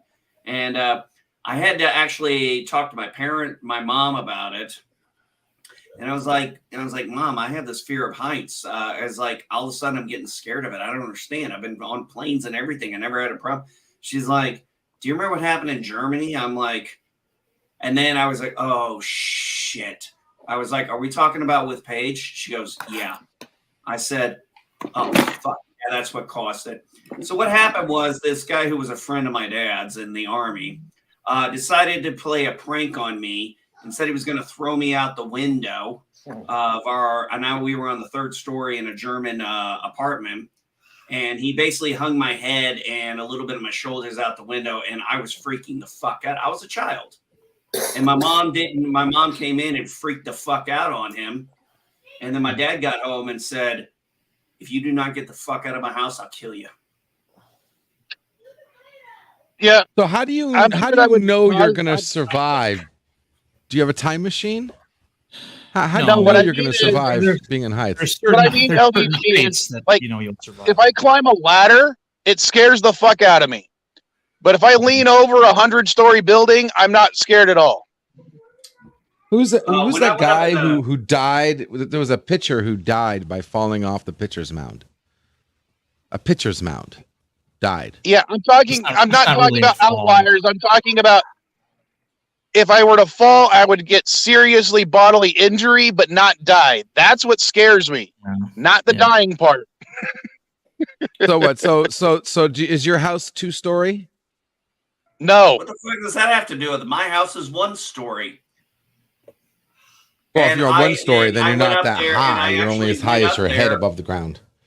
But if you're in 2-story, you could fall through the floor. I climbed up there last year to clean out the freaking gutters, and actually started having a severe panic attack to the point my wife came out and had held me down, and I was sweating like crazy. I couldn't control it. It's unfortunately, it's not something I can control. It just causes me such anxiety that, I can't help it. And it's just gotten worse and worse over the years. That's why I don't fly, I drive. I don't like high places where I don't have any room to move. So, for example, those guys that work on those super tall radio towers. Yeah. Yeah, not for me. Not for me. But those guys get paid good money to go up them twice a year. Yeah, what I would say is the act of climbing up and down would scare the shit out of me. Once I was up there, I'd be fine. Or maybe like once I get up there, I'm the exact opposite. Once I get up there, that's when the panic sets in. Yeah, hanging off of a cliff overlooking a valley you're hanging onto a root like some kind of old movie serial, where the hero, his car goes over the cliff and then he's hanging on to like a root system that just happened to be poking out. That's the worst for me. That's like, because how good is my grip? Probably not that good. When I took the Vile Child Caddy to the Grand Canyon, we went on a tour that walked around part of the rim. And there's this part where there's a single rock that juts out about 3 feet over the lip of the canyon. And people were laying down on the rock to, put half of their body over the lip and be able to look straight down. And I went ahead and did that because that didn't scare the crap out of me. It scared Caddy watching me do it, but I thought it was fun and exhilarating. Kind of like trying to But you have to lean over, you have to crawl down, lean over, and basically lean half your body in order to kiss the damn rock. Yeah. Be a cool invention. Just a side note here while you guys are talking. A wristband that when you need to grip sends electrosis to make you have the hardest grip possible. That way you don't even have to have the grip. The wristband would just electrify your hand to grip. Right? Isn't that the thing? If you get electrocuted. LDG, that's called self-preservation. That's what it's called. Well, some people can't have that grip. I'm like, this would be an awesome invention. You get instant grip wrists, especially for construction. And then you have all kinds of carpal problems afterwards, Oh, of course, but they still market it, and people would still buy it. I mean, sheesh. Yeah. Yes, they have that already for all the time. Yeah, have you seen that belt that does the same shit to your abs? They already have it. It's already out. Oh, that's been around for a long time. Yeah, 60s. Exactly. Just focus it on your wrist.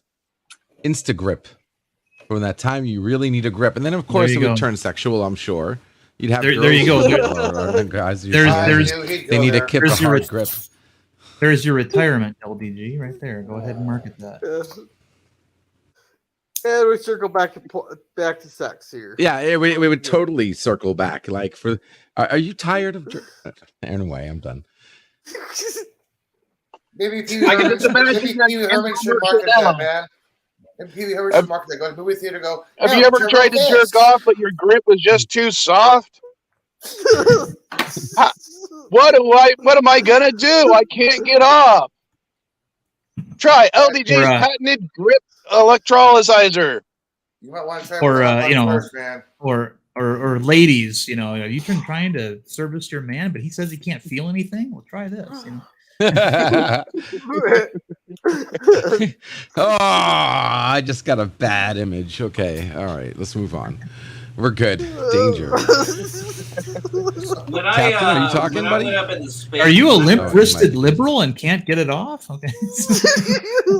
Hey, Yvette, these emails I sent you is some pictures of my trip. You're not on my social media, so I'm going to send them to you. Sorry about that. When I went up in the Space Needle, a lot of the guys, they lean up against those windows that are angled, and I was like, I couldn't get more than 5 feet to them. And then there's that little roller coaster that just, goes around at the top. And I sat in that thing, man. My friends had to really try and get me in it. And I was fine until right before the guy was about to strap us in.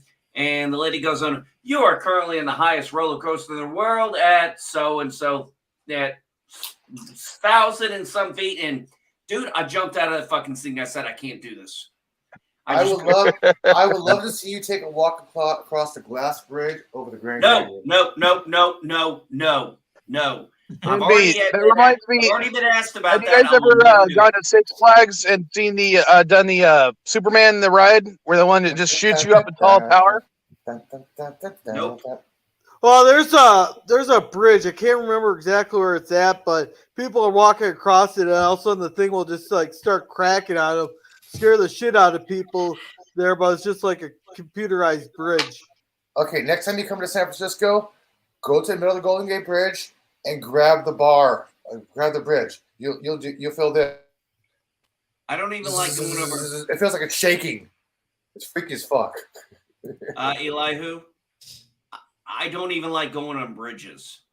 They make me nervous.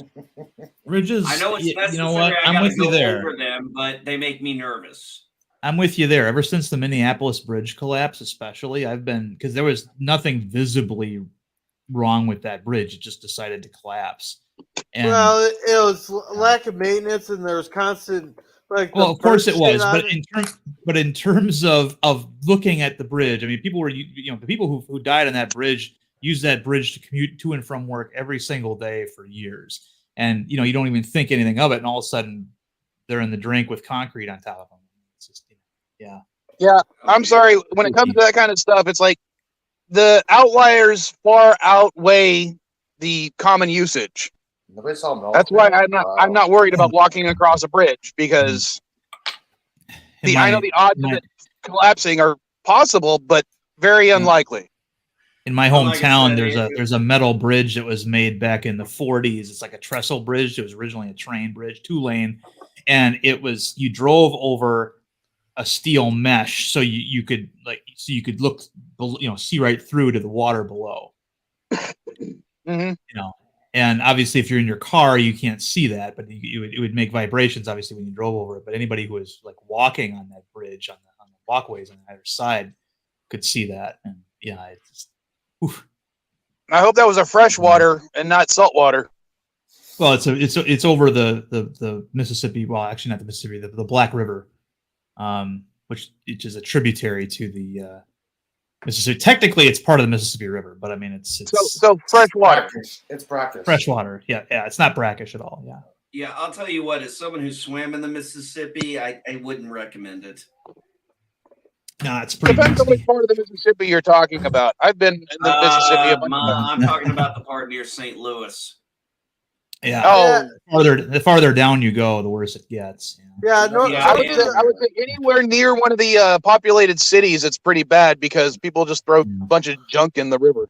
Well, if you see the bay from the satellite views, everywhere is blue, but the bay is green. You never want to swim in the waters around here. Yeah, north of the cities is pretty good there, but once you get in the cities there, that's where they found a dumping ground for a lot of stolen vehicles in the city, so all that shit's getting washed downstream. That and the Mississippi River itself. I went swimming in the Mississippi basically with some friends of mine, and I went in there and swam because nobody else would do it. So I said, fuck it, I'll be the one who does it. And I came out and got strep throat because of it. Yeah. Yeah. In Mark Twain's day, it was a very different river. It was actually more narrow and more dangerous. It was, rushing river. But now it's been dredged, and with all the locks and dams, it's basically a series of lakes now in terms of like the overall flow. They made it wider. They made it so barges could go down it and things like that. If all that were to, if mankind were to disappear, and all our structures are left behind, eventually that river would return to that kind of state. But, it's a very different. It used to be a very dangerous river to navigate for paddle wheelers and things like that. But in today's modern age, not so much. Do anybody know what the longest river in America is? Oh, I would assume it's the Mississippi. I mean, I know it, but not the Nile. The Nile's not in the U.S. I said it's not the Nile. Yeah. You can't pull off a joke like that with NB in the room. It has to be the Mississippi or either that the Colorado. No. LDG. I would argue that yes, the denial is strong in the United States, and you're a prime example. The Missouri River, I think, is longer. Yes, by about the a Missouri mile. River. Yeah. Yep, yeah. That's the one. The Missouri River is the longest. Yeah, it goes Missouri, Mississippi, Yukon, and then Rio Grande. Oh, the Colorado's not even in the top 5 there? No. Well, that's the top 4. It might be in the top 5. I just read the top 4. But yeah, and you would think it's the Mississippi, but now I found out it was the Missouri. Even I got that wrong. But it's like by 1 mile. I mean, it's like, granted, a mile is a long distance, especially if you're trying to walk it or something, or on your hands and knees. But but as far as a river goes, it's, it just narrowly beats it. But it beats it. What's funny is I used to go swimming in the San Diego River when I was a kid. And nowadays I look at that river and I'm like, I can't believe I used to go swimming in that water. That's disgusting. What was wrong with me? I doubt the water was 30 years ago, probably. Yeah. Major difference. A lot of things can happen in 30 years. Oh yeah, but you can imagine like back when the pioneers first came, to what is now the United States, you could drink out of any river in the country and any lake or stream, and now not so much. Well, they used to have a, they used to have a method. You had, because streams go down, because, the way streams flow, you would have, you would get your drinking water from an area, you'd bathe in one area, you'd clean your stuff in one area, and that would just flow down the river. But, there were so few people, chances are it was going to, be taken out by the time anybody else did it. But you set up designated zones. Right. Yeah, you had your drinking water hole, and then you had your other water hole. It's kind of like exactly. Old Yeller. The kid got yelled at for bathing the dog in their drinking water. Yep. I forgot all about that. Yeah, that's still on the list. That's still on the list. I've got to come up with the movies to watch there on Sundays. Yeah. You haven't seen Old Yeller? No, I have not. Okay. Have you seen Where the Red Fern Grows? Yes. We just watched that a couple weeks ago. Okay. What'd you think? It's a damn good movie. It is, isn't it? It's a damn good book, too. Yeah, the reason I picked it is because I read the book in school. Yeah, I read the book. Yeah, when I was in school, we got several books we read, and then we would do a compare and contrast of the movie and the book. And one was Where the Red Fern Grows. And, it was so interesting that almost everybody focused on this one event in the book that did not happen in the movie. And that was when the boy died because the axe went into his chest. And, in the book, it said something like he had a bubble of blood come out, and somehow that stuck with all of us. Spoiler. So when oh, Jesus Christ, it's old as hell. The book is old as hell. The movie's old as hell. Okay, spoilers don't count. And the book is so old we could call it NB. There you go. Although I don't think I'm the oldest person here. No, I think I am. But the point was, it said is like he, there was like a bubble of blood or something like that came out of his mouth. And then when we watched the movie, we saw, he had a little bit of blood go down his mouth and everything, but there wasn't that, bubble that came up. And that was something that a lot of us all noticed. Yeah, but that's one of those, that's just nitpicking there. No. It wasn't nitpicking. We were young. It was just something that stood out to us in the book, and we weren't nitpicking it. We just said we noticed that wasn't in there. That was it. It wasn't a nitpick. Whoa! What the hell is that? Sorry, I was going through my camera and sending you the pictures. And is it 4:30 where you're at, or 4:20? No, this is the raw video helicopter taking off. That was loud as fuck. Yeah, the helicopter was loud. Sorry. I took some raw video of it so you can actually hear the sound. Yeah, it wasn't nitpicking. It was just, an observation we kind of noticed. That somehow that scene stuck with us because we were all about the same age as the kid when we were reading it who died.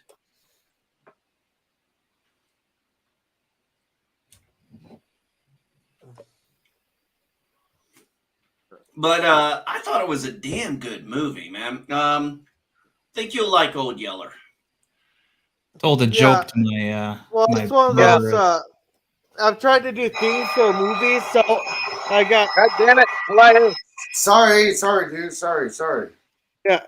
So I'm trying to do themes for movies. So like January is gonna either be dystopian futures or George Orwell movies.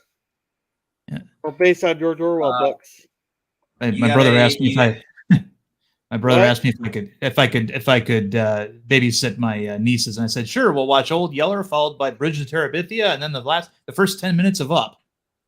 He's like, you monster. I actually got fired from babysitting because the kid was being such a pain in the ass. He wouldn't go to bed. He kept demanding watch a movie. So I made him watch it. Oh yeah, that'll do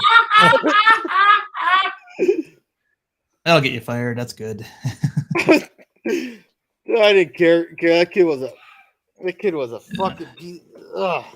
Yeah, demon. Oh shit, guys! I'm gonna have to not go. I'm just saying. Well, I'm gonna go. I gotta look at this because it looks like the Dark Crystal is actually going to play. When is it playing though at my theater? They're re-releasing the Dark Crystal. Dark Crystal, huh? Crystal. Yeah. The Dark Crystal. Guys. Okay, guys, I screwed up. I was swallowing at the time.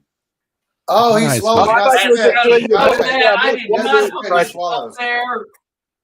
I did not help myself there. No, because you swallowed off script. We know that. I did not help myself there. It makes me wonder if you actually said I grew up on men or I grew up on Gwen. Oh, anyway, sorry. No, I said men, dumbass. Did he have a crystal? Are you gonna drive your car to go see a Doc Crystal? You gonna park car, I'm not from New York. They're making fun of me. That was Boston, dude. yeah, both of us. Boston. Are you gonna drive your car to Boston? Okay, Sunday. Sunday, December 4th, they are showing the Dark Crystal 40th anniversary at the theaters at 3 and 7 p.m. I really want to go see this. This is a movie I'd love to see in theaters. This is the never-ending story. I'll try you. No, never-ending story is never-ending story. Yeah, it never ends. Well, there's a sequel. That's why. And a TV series. I mean, a never-ending story. That's almost as bad as Knots Landing. That show never got canceled either. Yeah, I don't think I ever saw Knots Landing, so I can't really make a joke. Good. That was a running gag on. Yeah, that was a running gag on Married with Children. I don't remember that on Married with Children. Of course, Oh, do you remember the episode where Al got conked on the head, got knocked out, and believed that he had a visit from God, and God showed him how to make a pair of shoes, and he was going to have God's shoes, and it was, he had toes sewn into they're sewn in. Yeah, he goes to heaven and finds out it was just this lowly angel and he misinterpreted him, and then he said, "You can't talk to God right now. He's watching Knots Landing." And he's like, "I always wondered why that show was never canceled." Oh, okay, yeah, I remember that.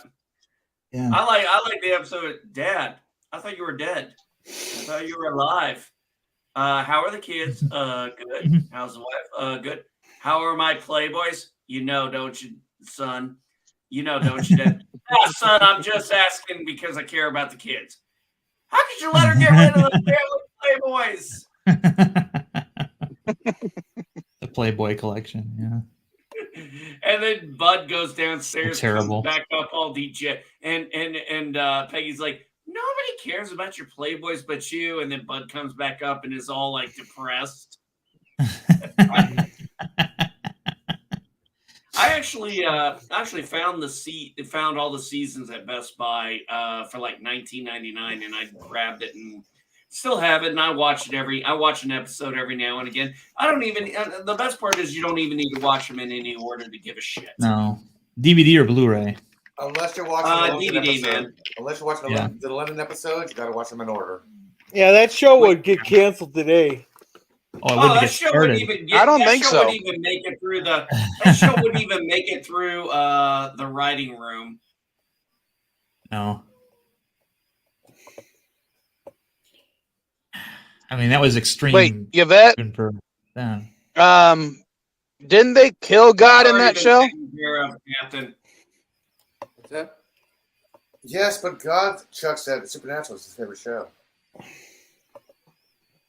Oh, crap. Did it do it again? And he basically said these two are his favorite versions. Yeah, he's right about that. Married with Children would not be possible today. Not even close. Well, Blazing Saddles. You couldn't make Blazing Saddles They're 2 already doing years a after redo of it. Blazing Saddles made. You know. Yeah, they're doing a spin-off of What Married with Children right now. Well, it won't be anything It'll like the suck. original because it can't unless it's on a pay to view. Even if it's on a pay channel like HBO or something, it wouldn't be able to do it. It won't, but it won't Highly work doubtful. because it was the era it was made in. Right. It It's like isn't All in the irritating. Family. Yeah. Yeah, you can't do those now. You can't do a modern Right. All in the Family.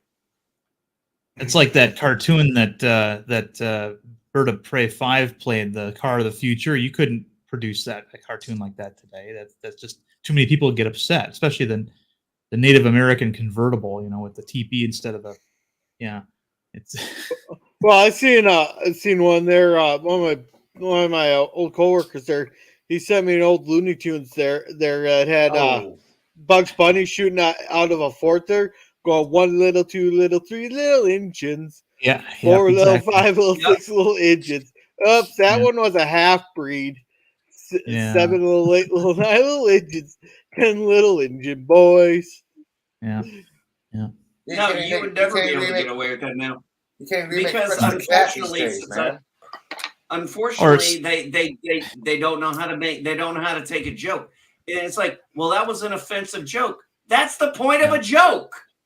Yeah, well, the thing is that's where they get their sense of power from. They pretend to be offended. Well, and then they get something. We've trained them like Mendeleev's dogs. Well, they said someone once said that the key to perfect comedy is half the audience laughing, half the audience going. Did you really just fucking say that? I agree. Well, ongoing, I have to go and take care of a few things before I have the live. Now stream you later. understand my comedy. I Hey, will- Captain, take it easy, bud. You don't have I'll catch comedy. you all later, guys. Later. Yeah, Captain. You mean kind of like Lenny Bruce? See, my Can't problem say is fuck- can't it's say like fuck the government? 80. It's like 80% of the people say, "What the fuck did he just say?" It's not 50-50. I got to work on that balance.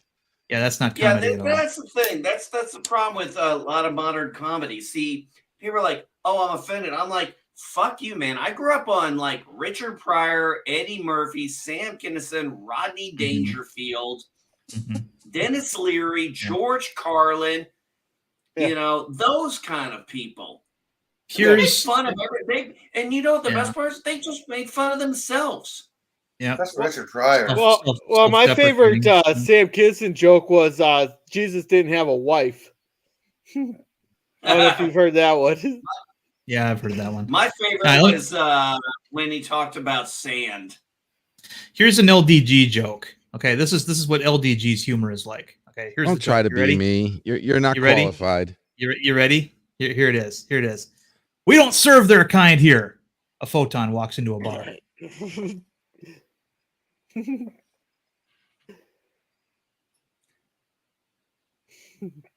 I'm not trying to like. I'm honestly trying to understand that.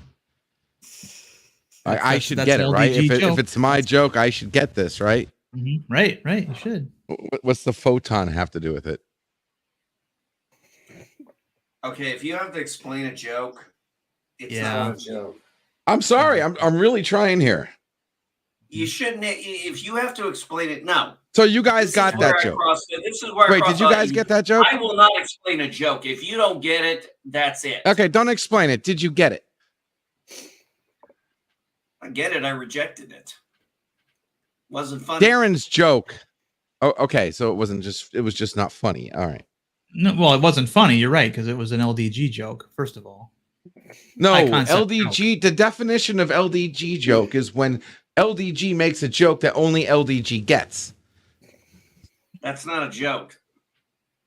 All right. Would you like? No, me to no. explain That's what an LDG joke is. That's a Not that football it's just not commentary. funny. It's not a joke. Yeah, it's the defining characteristic of an LDG joke, but yeah. But yeah, the humor on Married with Children was such comedy gold, and you just couldn't say. And Al would not be able to say the things he said back then in modern. So they're like, how dare he say that? It's like, Dude, it's comedy. It was funny. Right. Yeah, the show's still out there. You can still watch it today. People do still watch it today. I have the show on DVD. Thank you very much. Exactly. So it's not like you can't say that you can't do that today when it exists today. Right now, it's there. It's not gotten canceled. Everybody hold on. I said it already. I already answered that question, LDG. You can't make that show today because you can't make it in a modern day 2022 and try to use the same kind of humor. It's not going to work. And there are too many people in this fucking country that are butthurt about anything they don't like. I'd have to disagree with that. I see people still don't make me agree with LDG because I would say that show could easily be made today. Easily made today. Like, yes, but, absolutely. Okay, well, we'll agree to disagree. I just don't see it. I mean, I think unless you're saying that Hollywood wouldn't give it the go, but would people not watch it? I mean, I think Hollywood. I'm not saying Hollywood might not. That the people would like it. I'm saying the same show could get made today easily because it's the same humor that people see today. No, it's not like we're that far off. You can't make the fat jokes and call Marcy a chicken and all that. That would not fly. Why not? No, you couldn't. You couldn't do that show today. That brand new. Look how many people flip out at Dave Chappelle's skit there. It wasn't even that bad of a joke. Well, a few thousand people. Joke. Yeah, but they canceled. He was talking about his transgender friend Daphne. He made some comment about the transgender people, and then all of a sudden, people started flipping out. Thousands of people threatened to walk out of Netflix if they didn't cancel his show and all that other stuff. They were flipping the fuck out over it. And you guys, I remember that. Hold on. Were they complaining? Because I never actually saw the thing because I don't like Dave Chappelle. I don't think he's funny to begin with. But I'm just saying, was it the fact that the joke he made was the type of joke, or is it the fact that he made a transgender joke at all? He made a transgender joke at all. Yeah. I would say if it was regarding a specific type of joke, that might be why they were angry. No, it was just the fact that he made jokes about people who are transgender. That's it. They believe trans people are protected. I see people making transgender jokes all the time. Where? TikTok, YouTube. None of them get canceled. Yeah. Hell, I see transgender people making transgender jokes on YouTube. Mm-hmm. Right. But when a big celebrity tries to do it, somebody who can in fact be canceled in a significant way, that's what they'll do. I'm saying personally, I don't think it was the fact that he made a transgender joke. I think it was the type of joke that he made. Well, that's what they said. Though. I'm saying this as someone who's never seen the special because I don't think he's funny to begin with. When they protested and said that it should be boycotted or he should be canceled, whatnot, that's what they cited. They didn't cite a particular kind of joke. They selected his targets. That's it.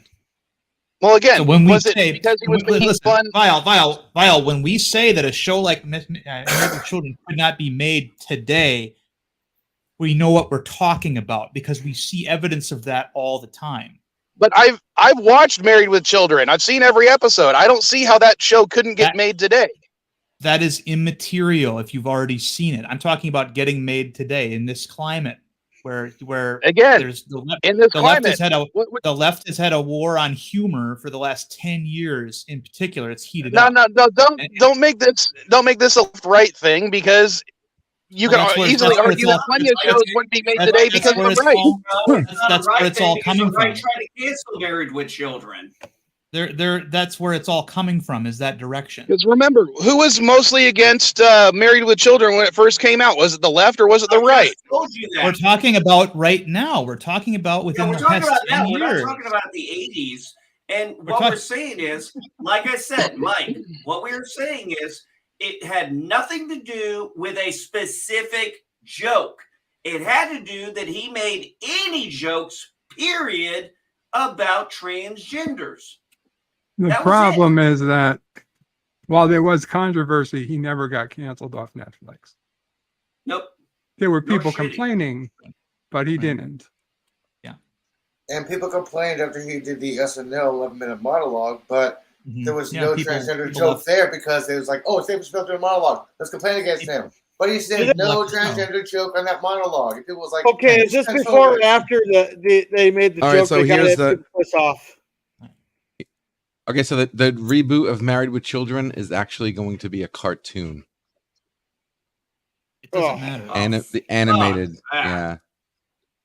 yeah. I mean, okay. If it's like Archer, maybe they can get away with it. But Archer's humor they making it animated definitely makes it possible. I didn't like Archer. I would say that today one of the defining characteristics of Al Bundy was he was a misogynist, correct? Of course. No, I'm not saying he was a bad person because of that fact. He wasn't. A misogynist hates women. I don't think it was. A misogynist hates women. He hated women. He hated his wife. Feminists. He hated feminists. Yeah, he's a guy who hated his life and took it out on everybody else. Well, actually, he loved his wife. It just seemed like his wife wasn't a feminist. But I'm just saying, the jokes that were made were usually at his expense when it came to dealing with that stuff. That's why it was okay. Sometimes. No, but he would be able to. He always fat shamed. Remember that? Yeah, you can't. Do you know why? Do you know how Al? Taken off. But again, when he would make a joke about someone being fat, he wouldn't make fun of them because they were necessarily fat. It was the lifestyle that he was making fun of. I think. Well, there was always a joke in the shoe store about he was. Sorry, Bird. Shoot, who did we lose? Coming back. Darren left, but I thought Tachyon walks into a bar. Line. Okay, he did. I get it now. Tachyon walks into a bar. Yeah. Not a photon. And all you people who thought it was funny but didn't want to say anything, none of you pointed it out. So you all minus points. I wasn't even paying attention. Especially you, Eli, who should have known better. I wasn't paying attention. You should have known better. I was not even paying attention. Well, I was having problems with the StreamYards. Okay, so I was okay. Thank you, Bird. Appreciate that. I wasn't paying attention, dude. I was loading a bowl. Okay. Thank you for the save. I didn't give a shit. So, do you guys actually know how? Do you guys actually know how Ed O'Neill got the role for Al Bundy? One of the key things he did when he was learning about the role was he came into the audition, sat down, and that's when he put his hand in between his pants. And that's where, that's our Al Bundy. It was really that simple. Okay. I never heard that story before, so I'll take your word for it. Yeah, I ran across it when I was watching some behind-the-scenes stuff from Married with Children some time back. But, I mean, it's just everything is, comedy nowadays. I'm sorry, but the comedy nowadays, I don't understand why Big Bang Theory was so popular. I tried to watch it. I figured, okay, it's about nerds, it's about geeks. They're doing stuff I would understand. I figured it'd be funny. I watched 5 episodes. I giggled once. And I was like, this ain't for me. It's just that. It wasn't for me. Dave Chappelle isn't for you. He's my kind of comedian. I fucking think he's hilarious. But as I always say, comedy is subjective. Hamburger. And okay, Darren, I see your comment. Thank you. I get it. Comedy is subjective. I thought comedy was subjective. That's what I said. Comedy is like scrambled eggs. There's a right way and a wrong way. Yeah, sometimes you put ketchup on them, sometimes you don't. What about hot sauce? I said ketchup, not hot sauce. Yeah. What about hot sauce? No, tomatoes. Not in this country. You don't put hot sauce on your scrambled eggs? Yeah, rarely I do when I have chorizo, but no, sometimes I just. Oh.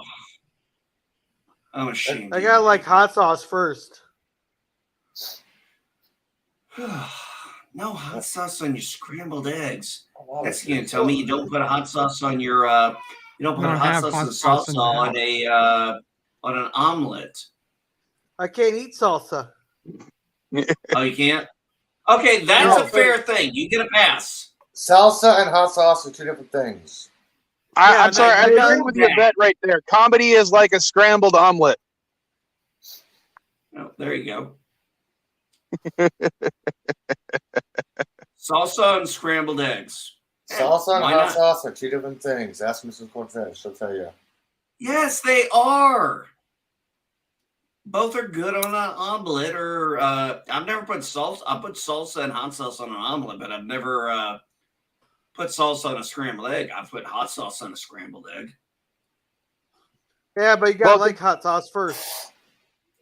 Yeah, that is true. That is true. If Well, it's not your remember- preference, hold it's on. not your preference. Remember, in Spanish, salsa just means sauce. Yeah. I know. New York City. It's like when I see. That It's was just time. like when I see. It's just like in America when I see something that says queso cheese. I'm like, oh God, you fucking idiots.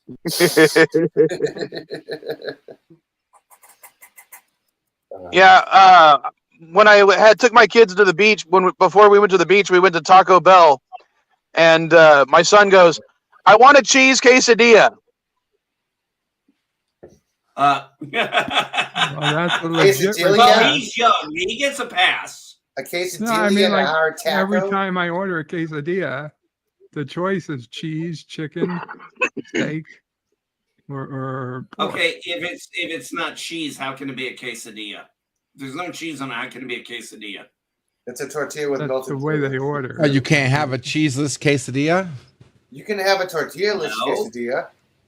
Oh God, are we back on this No, one? no, it's not a quesadilla if it doesn't have the tortilla. All right, not a quesadilla. I'm gonna look this up because I don't know if Mrs. Vile's still listening, I'm getting hungry now. but I want her to chime in if she's still listening to say whether or not you can have a cheeseless quesadilla. I think you could. It would be weird, but I think it could be done. I should. Well, he has Mrs. Vile there. Otherwise, I'd just get my boss on the phone. Quesadilla Work con him extra. queso. There it is. Quesadilla. Well, she says in Mexico City you have to specify quesadilla con queso. That means with cheese. I know that much, Espanol.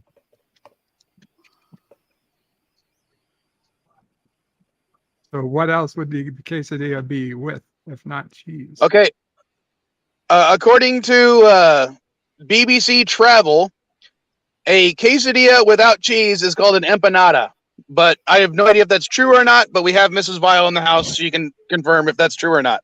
A quesadilla without cheese and without the tortilla is called the chalupa. Yeah, I thought and it's empanada was delicious. Cuban, not Mexican.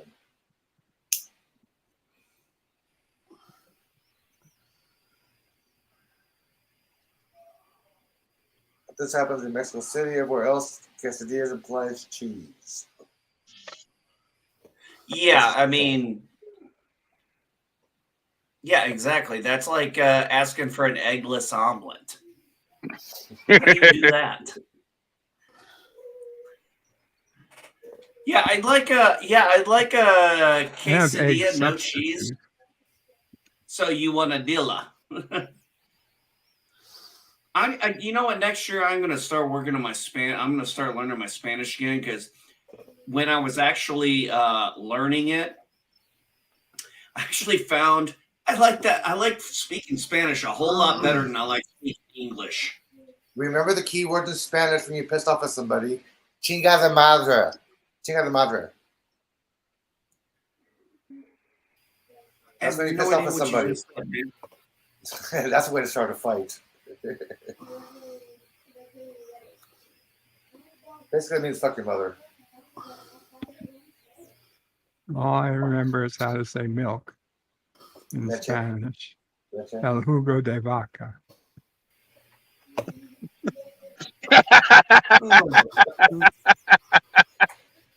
Ay.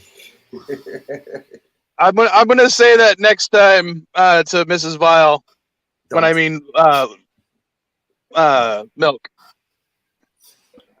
It's perfectly valid, and my 6th grade Spanish teacher sure as hell knew what I meant, but she still marked me wrong. Don't forget, huevos means eggs and balls. I love what Mrs. Vile said. It's a debate in Mexico why they have quesadillas without cheese. Makes no sense to people outside of CDMX.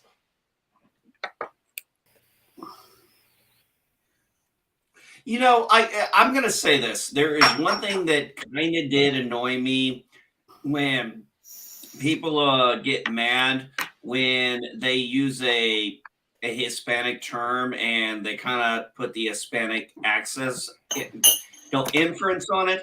It's like pandering. I'm sorry, but as I was learning Spanish, I found myself doing that because that's how it was pronounced. Mexico. And it sounded weird for me to do it like this.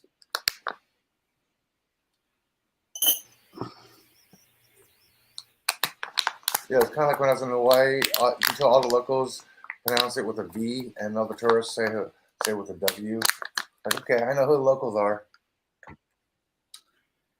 By the way, why is it called a W and not a double V? Because there is no W in the Hawaiian language. No, I'm talking about in the alphabet. Why is it called a W and not a double V? V wasn't a letter when W was created. It's like when you see old, like if you see education, how it's spelt, if it's like chiseled out on a tablet or in like a state seal, it's with a V, not a U. Well, in the Greek alphabet, Jehovah begins with an I. Thank you, Dr. Jones. Yeah, but God's name is jealous. Thank you for knowing the reference. Yeah, but God's name is jealous, not Jehovah. He even says so in the Bible. My name is jealous, for I am a jealous God. He says his name is jealous. He also says, I am the one you call I am. And of course, his real name is Chuck. We all know that. I can laugh at that. Yeah, going back to that little bit of a conversation, based on the fact that God was supposed to be Chuck in Supernatural, was Chuck's last name Tingle? Because I think if he was Chuck Tingle, that'd be a very meta joke. I don't think they ever have mentioned Chuck having a last name. Oh yeah, I love the fact that the guy who played God in Supernatural also ended up playing a guy playing a bad guy in Lucifer. Oh yeah, I love that. I love that freaking show. And I had so many. I had people that are like, "You're a Christian. Why are you watching that?" I'm like, "What the fuck do you think Christians are?" I'm like, "Do you all think we're all a monolith?" I was like, trust me, the reason I don't go to church is not because I wouldn't like to, but my interpretations of certain things of the Bible piss the fuck out of people. My interpretation of Adam and Eve eating the apple pisses people off left and right. What apple? There's no apple mentioned in the Bible on the Holy Text. Okay, the fruit. You get what I'm saying. And there's nowhere mentioned that the snake was the devil. Fruit. But you get what I'm saying. I interpret that as coming of age, growing up, and having to move out without the protection of your parents. I'm wondering. You have no idea how bad that, and that's my simplistic version of that interpretation. You have no idea how bad that pisses people off in Christianity. I'm still wondering when Adam and Eve got kicked out of the garden, they had to go to a city. Where did those people come from? Yvette, I will let you know that Caddy Knight loves Lucifer, the show. I don't know if I just finished watching it last week. Loving it. And I know she didn't like Grimm, but she loves Lucifer, the show. How far have you guys gotten? She didn't like Grimm? Oh, that's too bad. I just finished it. How far that ending is awesome. Have you got the I have not watched the end. She's watched it. Have you got the God yet? I very much enjoyed. Yes, I'm already done at the last. No, I'm done, Mike. Oh. Have you got the God yet? What are you talking about? Lucifer. Has God made an appearance yet? No, I've not seen. I stopped watching like season 3, I think. I got to refresh. Oh, okay. Yes, God shows up in Lucifer. I hate it when my children fight. I love that. Yeah. I know that voice. Children, stop. I hate it when I'm telling you what, when I saw that, I was like, oh my God, they picked the perfect guy to play God. I know. I know that voice. Yes. Yeah, I'm so glad Netflix picked it up, Resolute. Yeah, Resolute, I disagree. We needed that last season. I disagree. We needed that last season. I thought it ran just long enough, Resolute. I'm going to have to disagree with you on that one, buddy. I love the ending. The ending was just, I'm not going to spoil it, but the ending was really beautiful. They both got what they needed. Exactly. All right, now the globe won't skip on Africa. Well, as I said, I just stopped watching at one point because it wasn't on the channel that I was watching it on, and when it switched, I just never went back to the other one. So I probably should go back and watch it. Yeah. Elihu, didn't season 2 really be like, after season 1, we got to season 2, and I'm like, I just can't imagine that show without a Lopez hug. I can't imagine the show without Lopez.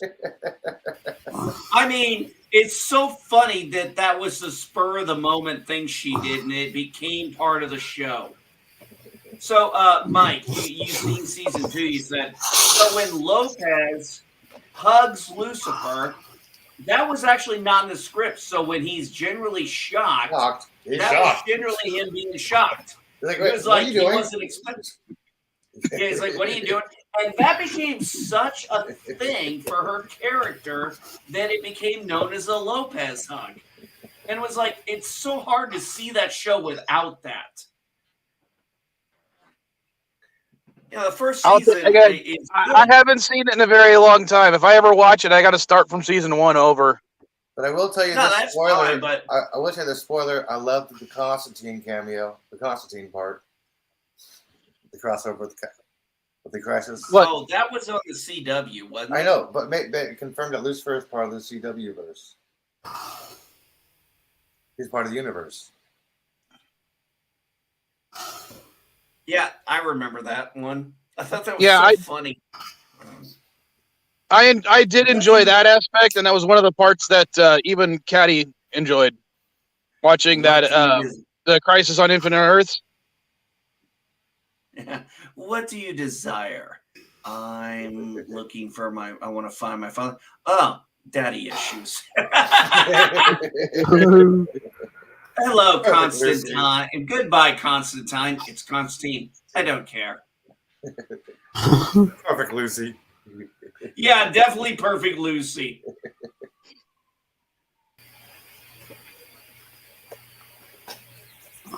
There's so many shows that I need to go back and watch. I'm still trying to slog through Andor. I don't get why this show is so popular.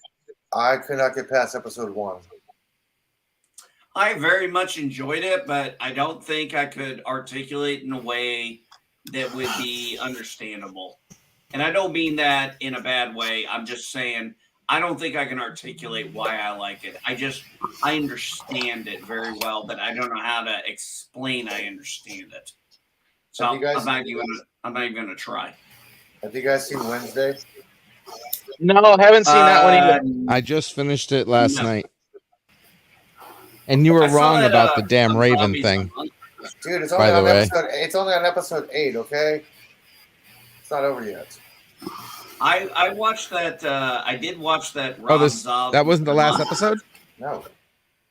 Oh, I thought that was the last episode. They pretty much closed it up. There's nothing left. They literally ended it with the end. And it's not 8. It's episode 10. Oh, sorry. I got 2 more to go. Sorry. I'm on Okay, episode 8. yeah, I thought I was having a stroke for a second. I swear that was the last episode. I'm on episode 8. Sorry. I watched that episode, The Monsters, or that movie, The Monsters, and by Rob Zombie, and I'm going to be honest, I quite enjoyed it. I did. I thought it was dumb. You thought it was dumb? Okay. I thought it was dumb. I had to stop watching it when Lily showed up in the club and she saw her, and I'm like, okay, I give up on this. Well, like I said, comedy's subjective. It's objective. I don't expect people, when it comes to comedy, I don't judge people for not liking comedy I like. Trust me, there's comedy I don't like. Also, there's horror movies I don't like. Like, people love the Evil Dead series. I can't stand them. I don't like them at all. Some people like physical horror. Some people like psychological horror. Yeah, see, that's my thing. I'm more into the psych. Now, I love the Freddy Krueger movies, and I love some of the Michael Myers movies. When it comes to Friday the 13th, I like those two, but those are really the three slashers. I did watch some of the torture porn, and initially that was interesting, but after a while I was kind of like, yeah, this is just gore for gore's sake.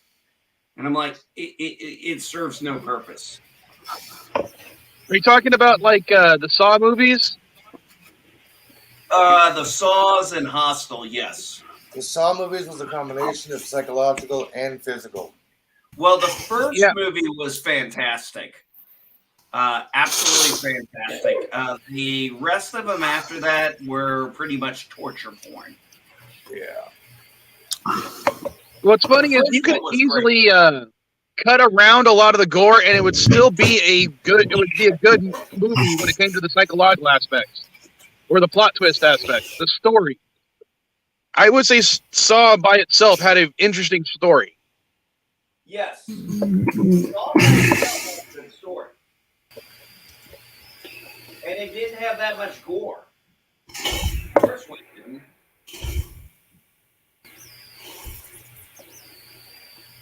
Hostel was shit. Yeah, I watched the first one. I didn't watch any other ones because it just the Hostel movies were just bad. They didn't really have a plot. No. Get out of my room. Okay. Gotta get out. Okay. It's like Escape Room, the movie, without the clues. Yeah, well, the whole thing with that movie with those movies was, we kidnap Americans. Nobody's gonna care. Okay, yeah, sure, that works. No, I watched Hostel 1 and 2, and I was kind of like, okay, I'm not into this thing. Oh, I can't stand I can't stand found footage movies. I'm sorry, but when I watched the Blair Witch Project, I went to the movie theater on the base, and it was free. I walked out of the movie, and I was like, I want my money back. Yeah, you could spot the fourth person holding the camera in the corner in the wood shop before the end. Like, wait a minute, there's supposed to be 3 people here. Where's that fourth person come from? Huh? Yeah, I didn't like that movie. Oh, I hated it. Yeah, I kind of got to disagree with JP's on that one. The paranormal movies were boring as all fuck to me. Yeah, they had no real storyline going on. And let's face it, people don't act like that in real life. And if they're going to try to do it like it's real life, then do it that way.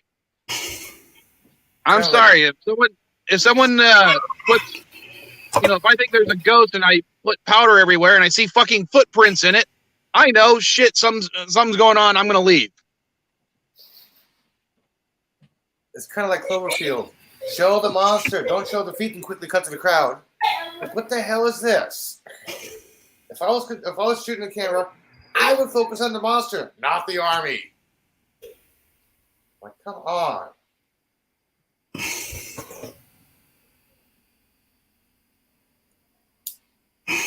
And the thing is, I really wanted to like the paranormal movies only because most of them take place in San Diego, but they're just not good. I can't watch those Annabelle movies. It's just, I'm sorry. I'm sorry, but I don't need the creepy doll shit.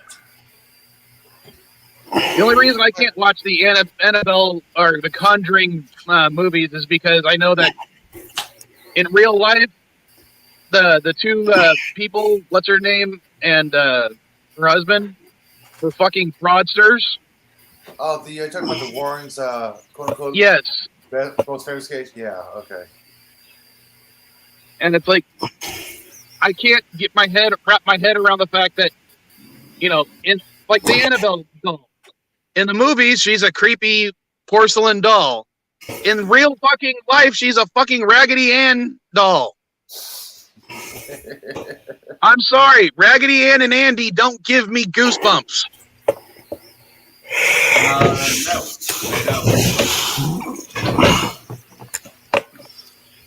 But yeah, that horror genre was not my area. I didn't like the found footage stuff. I don't like the Conjuring stuff. I don't like torture porn.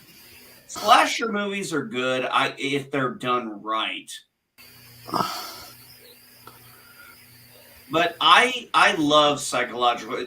I'll give you an example. The best horror movie I saw this year, my daughter and my daughter, who's 12, she loves psychological thrillers like me. And my wife took her and her friend to go see Black Phone. And I was like, it was probably good you did that because I don't know if a 43-year-old fat man taking two girls to see an R-rated Black Phone movie is going to, be good optics. Because I was originally going to do it, but I ended up not feeling good that day. And it was kind of, that was probably the better option because it's like, yeah, 3 for a Black Phone. 43-year-old guy with a beard, fat guy with a beard bringing two kids to see that movie. But my daughter came home and said, Dad, you're going to love this fucking movie. Well, she didn't say fucking, but she's like, you're going to love this movie. So when it came out on Amazon, I grabbed it and I said, hey, the movie's out. You want to watch it? She goes, yeah, I'll watch it with you, Dad. I said, all right, just don't spoil anything for me. And I watched the movie and I was like, Charlene, you were right. This is great. It was a great psychological thriller horror. And that's what I like. Something's going to get the hair on the back of my neck. That's the last movie to get the hair on the back of my neck really going from the theater was The Ring. Sorry, The Ring never scared me or anything like that, especially after when my cousin was staying with me back when I had my condo. And he decided to take a drop of acid just before I started the movie.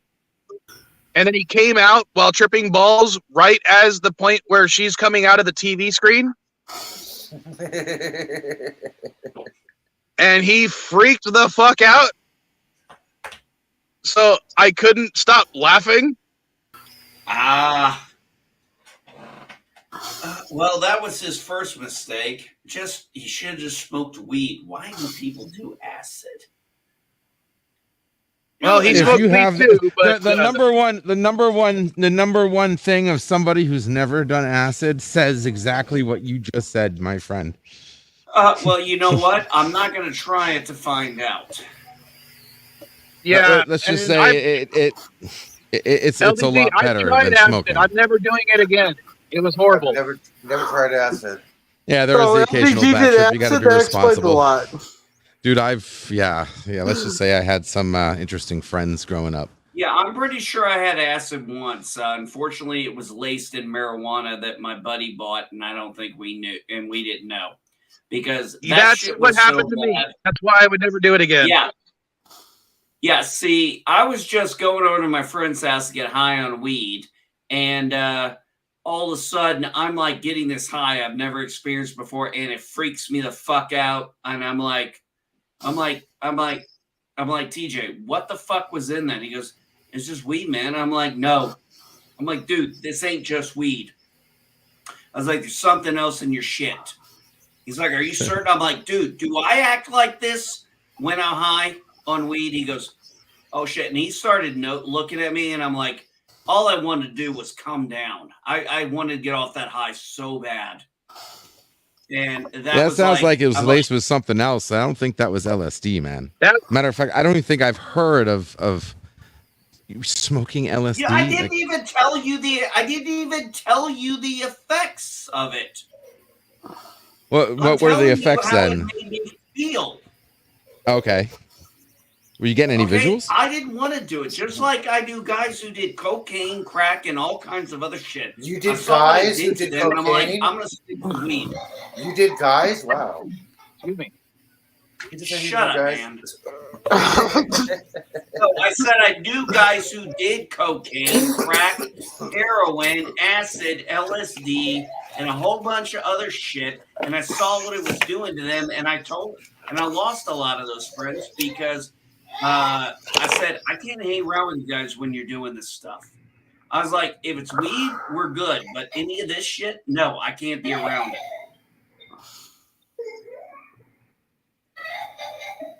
Cocaine's hell of a drug. Shit. I still am. I don't want to touch that shit. I'll take some weed. That's it. Bro, one of my best times of my life was at Disney World. Oh, my Lord.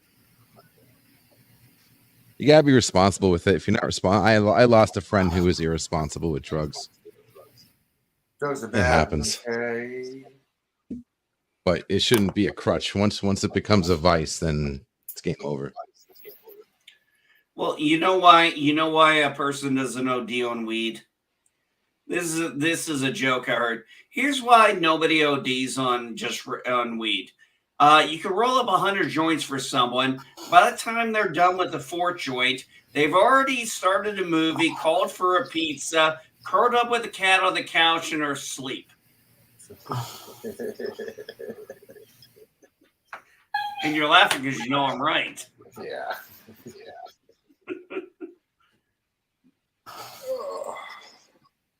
Shit, I'm thinking what I'm going to do for New Year's Eve this year. The difference between weed and LSD is with weed, you become the couch. With LSD, you become everything.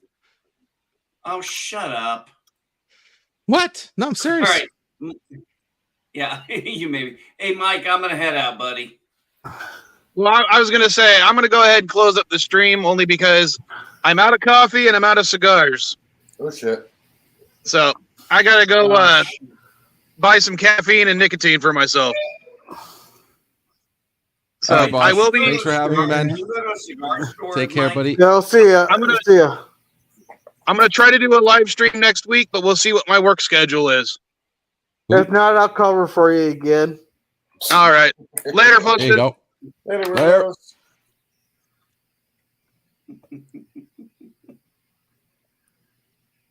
I missed you last week, Mike. Waiting for him to boomer this. Don't worry, I'm sure your aim's getting better.